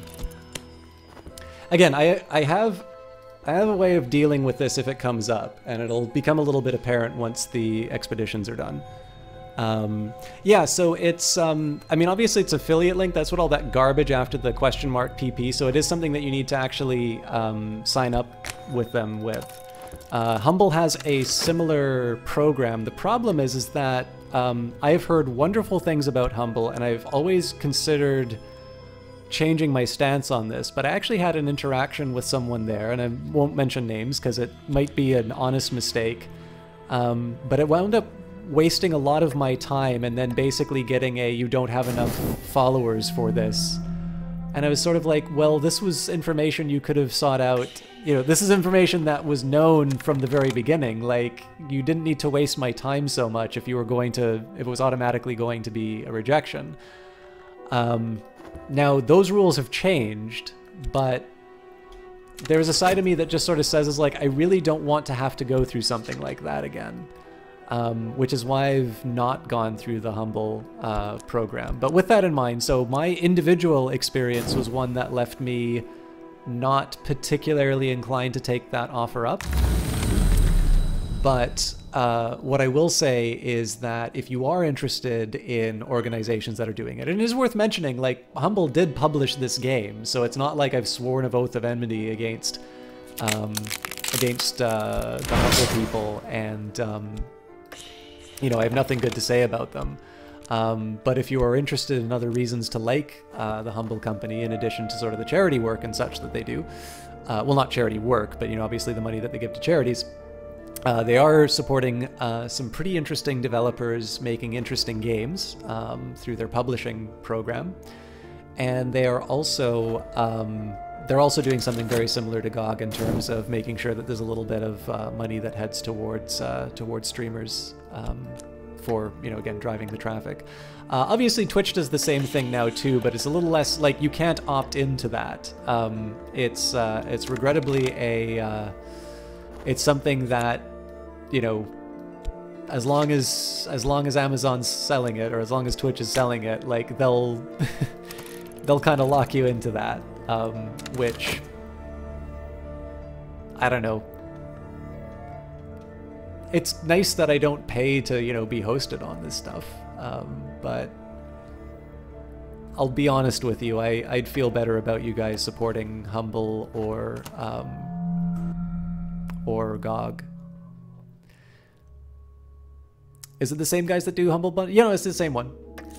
But again, it's worth mentioning, so like individually who I talked with is somebody who has a very particular focus for that organization. Is not the organization itself that I felt wasted my time. And I will be honest, like, the greatest sin in the world is not wasting my time. It's, to me personally, something that makes me not very inclined to like seek a business relationship with them. And that's an individual decision that I make. That's not, you know, I need to be really clear. Like, I'm not saying boycott Humble. But you know, my individual experience was such that I am happy with the relationship I have with GOG, and I don't see a reason to switch to or sorry, I don't see a reason to take up the Humble Bundle offer, because sort of my previous experience had sort of suggested that it was one that might potentially frustrate me, and that's something I usually don't like. You have a GOG account, it's been ages since you've used it. Well, this is the thing, right? Like, it's, people should never sign up for any given account as like a favor to a caster or something like that. Like, honestly, if you want to support a streamer that you like, you know, donate to them, or, you know, gift them something that, you know, they said that they wanted to broadcast or something like that. Like, tell people about the cast and why you think it's good. Like, all of these are really great ways that you can show support to people who, you know, who make the content that you enjoy. To financially disadvantage yourself. So like, you know, you buy game X at a price which is higher than what you would normally get it at. It's appreciated. Like, obviously a certain amount of money is better than no money. But I would personally feel quite bad if somebody ever felt pressured to buy on a particular storefront that was inconvenient to them or otherwise unappealing. So there's a lot of things that I like about GOG, which is why I engaged a partnership with them. But yeah, I mean, I like the DRM free model. I like that it's kind of more of a vending machine rather than a jukebox. But I mean, Steam is the one to beat. Everybody, you know, everybody has a big Steam library, and GOG needs to make the case to you that DRM free is worth, you know, worth having that split between the libraries. Or in your case, you're just going to lurk in the channel a lot. Yeah, well, that's just it, right? Like, it's, money helps. Like, I am not going to be one of these people who, you know, spins this story of like, oh, you know, I don't do it for the money or whatever. It's like, clearly I don't do it for the money because I have a much better paying job. And the job I picked wasn't even the best paying job. It was the one that was most interesting. There are definitely other motivators. There are broadcasters who do it for the money. And there's nothing wrong with that. I do include the donation button, and I do include stuff like the GOG because there are costs to running a stream. Like, I did buy a computer in order to continue on with the stream. And it was with money that was donated to the channel, which I'm always grateful for. And then the cost of the internet, like, I would be on a lower internet package if I had my preference, but I choose the one that will allow me to upload. So there are costs for streaming, and it's nice to have those offset. But there is a difference between saying that very practical fact, which everyone already knows, and then there is the, you know, this illusion that you're indifferent to those costs, or that, you know, like, I think it's, people could stand to be more honest about the costs and the reality of making a living doing this, because I do know some people who do. And, you know, they can, I'd leave it to them maybe to talk about the actual practicalities of their day-to-day work. But I'm not in that role. And the reason why I think it would be better if people were a little more frank about it, which is, number one, people who do want to potentially turn this into a career would have good information about whether or not it was for them and whether or not they'd be able to stand or withstand that kind of uncertainty with regards to their financial situation.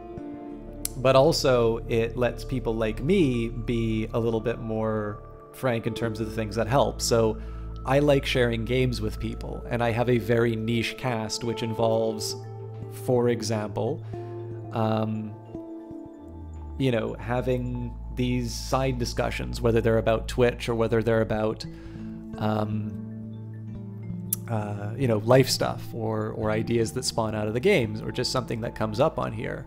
So to me, somebody being told about the broadcast and giving a chance is a draw from, you know, a distribution. And some people are going to really, you know, really dig it, and they're going to stay. And, you know, it'll be someone like Octavian, who helps feed in his very sizable audience into the channel, or Eyes of Sin, who seems to know everyone important and, you know, says all the super nice things about me. And she's actually one of the few people who know what I look like. And she knows that I am without a camera for a reason. Excuse me. But, you know, there's, like, to me, having people watch this and having opportunities to make that connection is really important. And so to me, like, the word of mouth is, you know, maybe second to actually having a concurrent viewer, because obviously you get ranked on the basis of concurrent viewers or something like that. But basically, even then, I would rather have people who are into the stream and, you know, want to engage with the ideas that emerge from the game, or potentially, you know, find a new game that they wind up loving. Like, that's one thing I've loved so much about Cultist Simulator. So many people saying is like, you're the reason I started playing this. It's so good. I feel great about that, especially because it gave me the opportunity to interview Weather Factory, and they are so nice. So it makes me feel good that people have been able to connect with this really, really special game and have that experience. And obviously getting that feedback that people had that happen to them is something that's meant a lot to me. So, you know, to me, the individual connections is something that matters a lot to me as well. And, you know, being able to speak frankly on both the financial side and the connection side is best, because it allows me to separate those two things. Both are nice, and the question is, how do you want to help the stream? Because, I mean, again, I'm one of the lucky streamers in that I'm going to limit the amount of time that I cast, and again, I'm able to do my own, you know, not necessarily great sort of a thing, by virtue of the fact that I have a fairly decent job and, you know, I have an education that allows me to, you know, have some options available to me. So as a result, you know, it allows me to do a different cast than what I would do, you know, obviously, like, so perfect example. If I wanted to make a living casting, I would have gotten into Cultist Simulator at the time that I did, and I essentially would not have casted anything else, and I would have been working. I mean, I know people who are already preparing for Cyberpunk 2077, and they're basically positioning themselves to be an authority on that game. It's very likely going to be huge, and they're already going to have a whole batch of content ready to go in time for that game.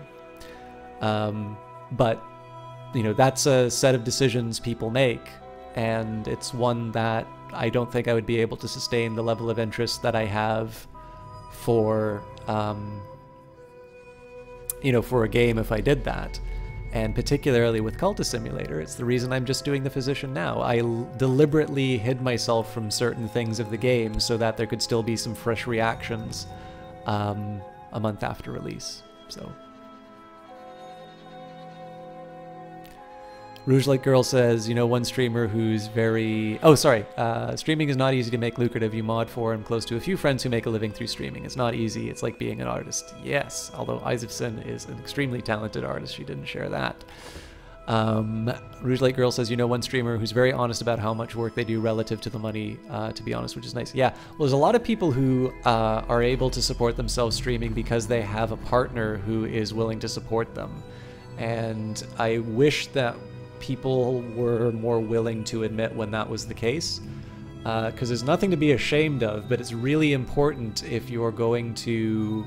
Like, I don't want people giving the impression that you can sustain yourself just by being good. There's lots of talented people who can't make a living doing this. Eyes of Sin says someone in chat is handsome. And Eyes of Sin also says a friend of your mind does free games with Prime streams. I know this one. You can't tell how rare it is someone gets a deal like that. You have to actively seek out people. Yes, and you also know how I feel about the other half of that that combination. I feel like that opportunity should be given to somebody who's actually interested in the stuff that they're playing. The profound purple worn only in histories where the Tyrian dye was not rich enough for emperors. It is difficult to bar entry to one wearing this color. Oh, that's a really cool idea, actually. Donning the purple. The Ringyu Shrine. Apple green paint marks the ritual circles on the rock. The remains of sacrifices past squelch beneath our feet as we search the shrine. In a little hollow in the throne rests an oiled bundle of our treasures.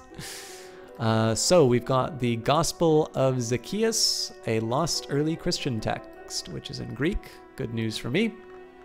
And then we also have On the Matter and Deeds of Serpents. This was probably the Prophecies of the Naga rendered into English and illustrated by William Midnight in Paris in the 1880s. But it shows a number of divergences from the text. It's certainly quite recent by the standards of VAC texts. Where does one get VAC? Tune in next week. So the half that you mod for at least is lovely. Unless they're having a bad day, because I remember there was one day where you were feeling a little about what was going on, but everybody has off days. I have off days more than others. Okay, so this is going to be the end of the cast, but I am going to get a couple of things taken care of in the meantime. So the next things that I'm going to be doing for next week is moving on to the level 3 and level 4 expeditions. So I'm actually going to start queuing those up for sites on the continent and beyond. Right now, Little Wars, Great Intrigues, Cryptic Priesthoods, Mystic Crimes, all past now, but what traces did they leave? I'm also going to wait for the notoriety to go by so that I can get my last little bits of the Maid in the Mirror and the hints taken care of, so... Yeah, exactly, Isaacson. Like, it's... Everybody has... You know, everybody has a batch of things that have happened to them before cast, which will go into it. And there will be things that happen during cast, and there is a reason why, you know, like, I always look at it as, like, casting, you can have a bad cast, and all that you need to do is dust yourself off. Oh, wow, I totally got a gift there. I've increased my mastery of the succulent lore, which we call by its aspect grail. So we will upgrade the delightful sacrament right away. Actually, no point in doing that, because we have got the Gospel of Zacchaeus to take care of first. Does anybody remember Zacchaeus? The guy who climbed up a sycamore tree because he was too short? Tax collector? Nobody liked him? Chat was broken for you for release. Oh, I'm sorry, Johnny. You are a good man. I also see you're playing, or at least you were, in Battlefield 2, which I hope is treating you well. Alright, so unfortunately I'm not able to use the Maid in the Mirror, but we'll find out the extent of my options in just a little bit. Didn't you pay attention in Sunday school?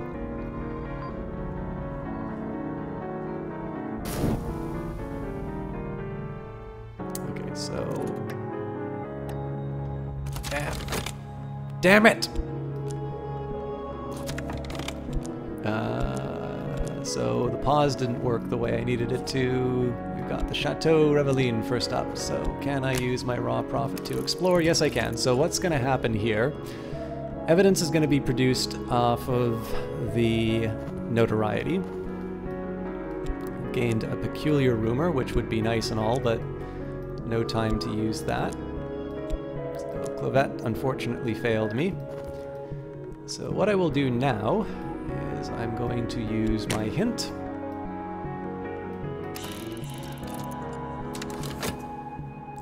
And if the opportunity arises, I'm going to use it on Connie. And if it doesn't, then I'm going to use it on Hobson. Now, it's very unlikely that it's going to work. But that's not the point. I have a resource which is going to be expiring. Oh, this is good news. I mean, the hulking fellow is not really going to be able to get the job done, but there are other uses for gentlemen like this. I prepared the text for study. So it's not quite the end of the cast yet. An extremely heterodox account of the Nazarene Messiah and his works, describing his ascension to the Mansus through the opening of his body. I have never seen this one before, so let us read the Gospel of Zacchaeus. 7 were the wounds of his body, 7 the doors of the house, 7 of the lesser aspects of the hours, and knock the aspect above all, for the mother of ants is the mother of salvation. You're keen on the lovely and delusional Don Quixote. I always find the story both endearing and a little sad. There's a saying, apparently, that you need to read Don Quixote 3 times in your life. One when you're young, one you're in middle age, and one when you're old. And apparently you will have 3 different experiences of it. I might have got it wrong, but I think that's what people say about it.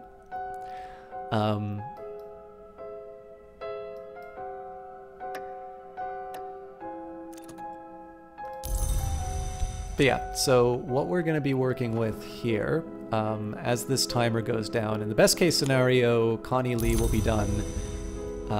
And what I'm basically going to be doing here, because my hint is expiring, I want to use it to try and get rid of an investigator. So it doesn't really matter which one, and both of them are very unlikely to be affected, so unless I want to try and... Well, I mean, I can actually just keep this thing running. I think I am going to use it on Connie Lee, because she is definitely the higher priority target for me. So, we'll just keep... We'll have an extended chat. Of course, the problem is that this is locking me off from the other possibilities, like upgrading the hanger-on or just doing my recruitment drive or something. I'll get a quick painting done.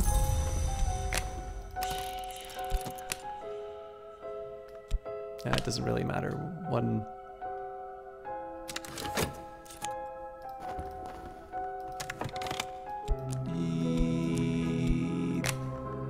Just in time.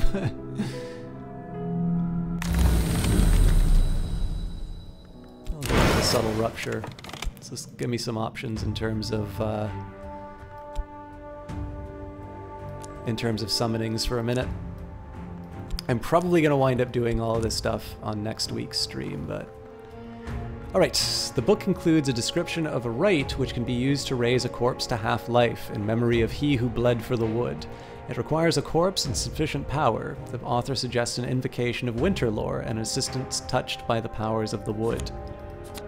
Which, incidentally...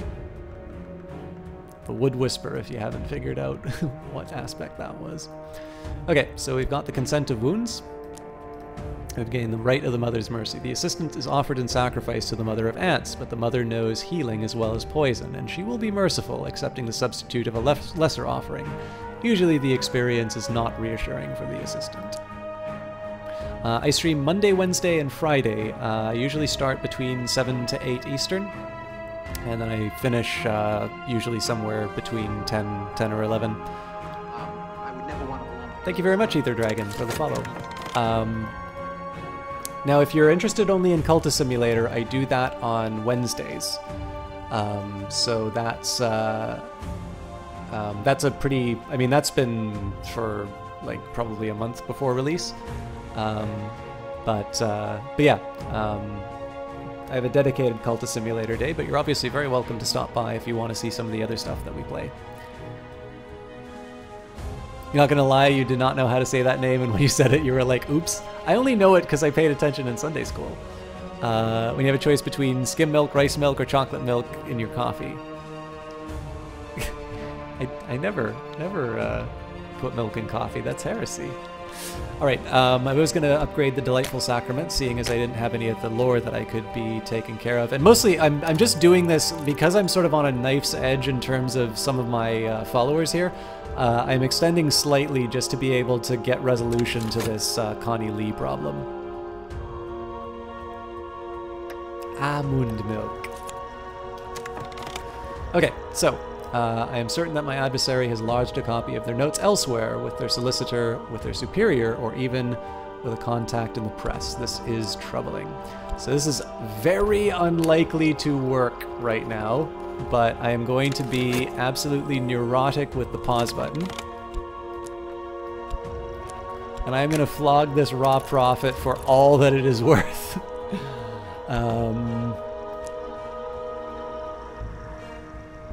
I think I am just going to keep going through the stag door.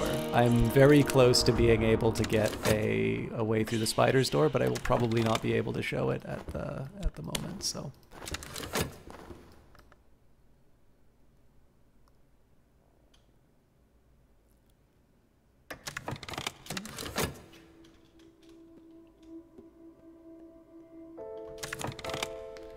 And yet, I can't manage the QuickTime events when I'm playing Spy Party with Johnny Big Time.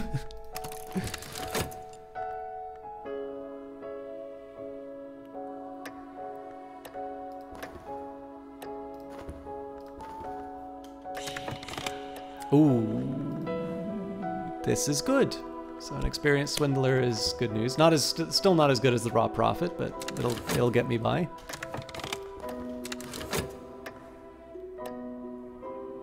Competent work, there's nothing to be ashamed of here. So I made my costs back. Although I did get a glimmering for my trouble, which is actually kind of helpful seeing as I'm doing research.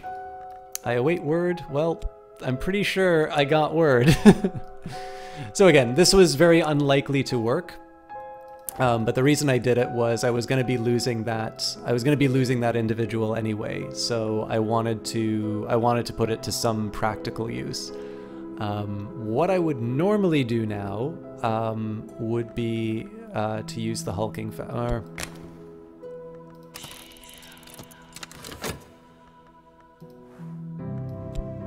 Might as well.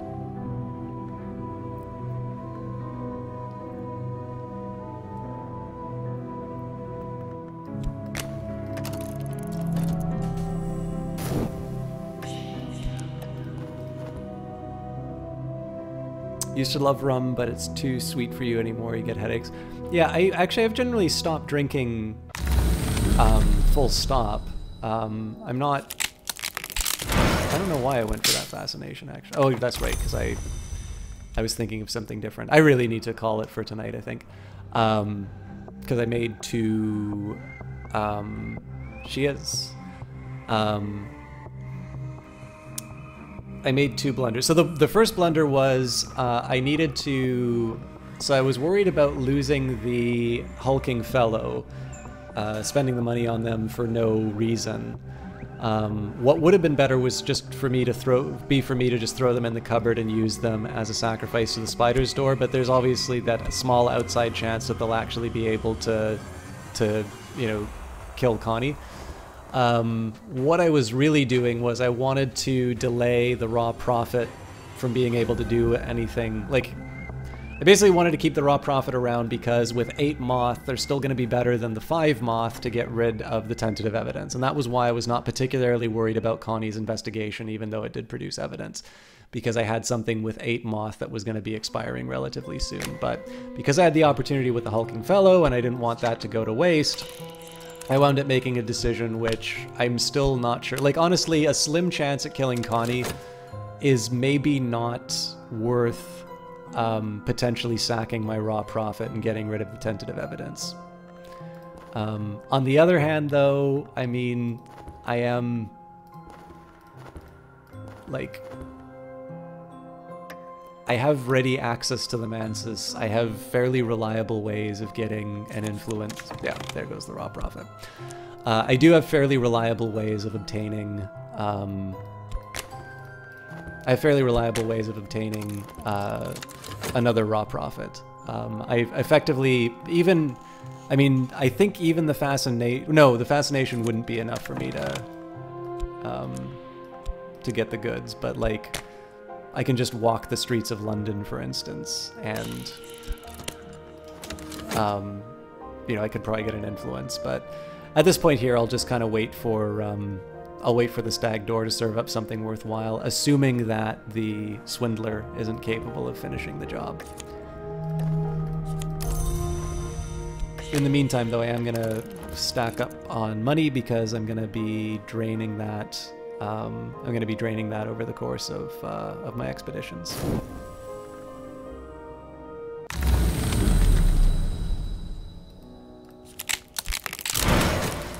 So if I wanted a maid in the mirror.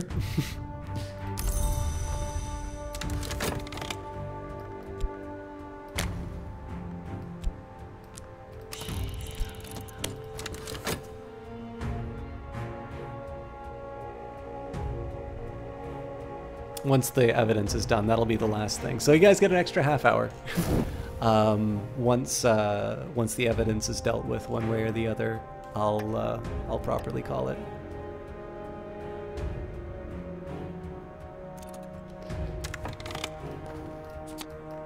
And we have Fermier Abbey. I'll read all of these when we go to them next week. You can see me as a black coffee drinker? Yes.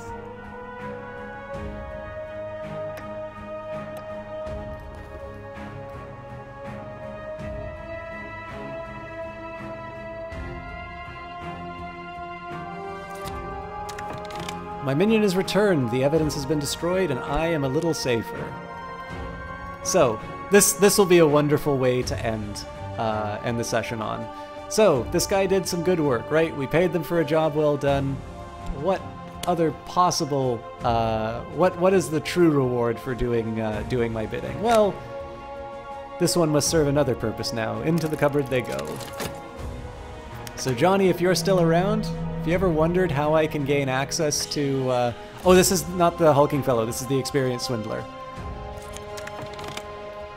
So if you're ever wondering, Johnny, how I get a sacrifice to go to the spider door, that's usually how I do it.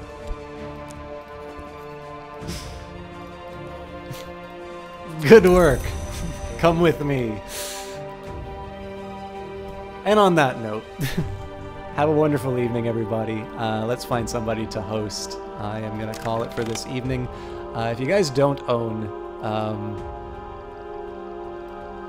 If you guys don't own Cultist Simulator, I do highly recommend it. It is by Weather Factory, which consists of Alexis Kennedy, responsible for design, writing, and coding, Lottie Bevan, production, marketing, and biz.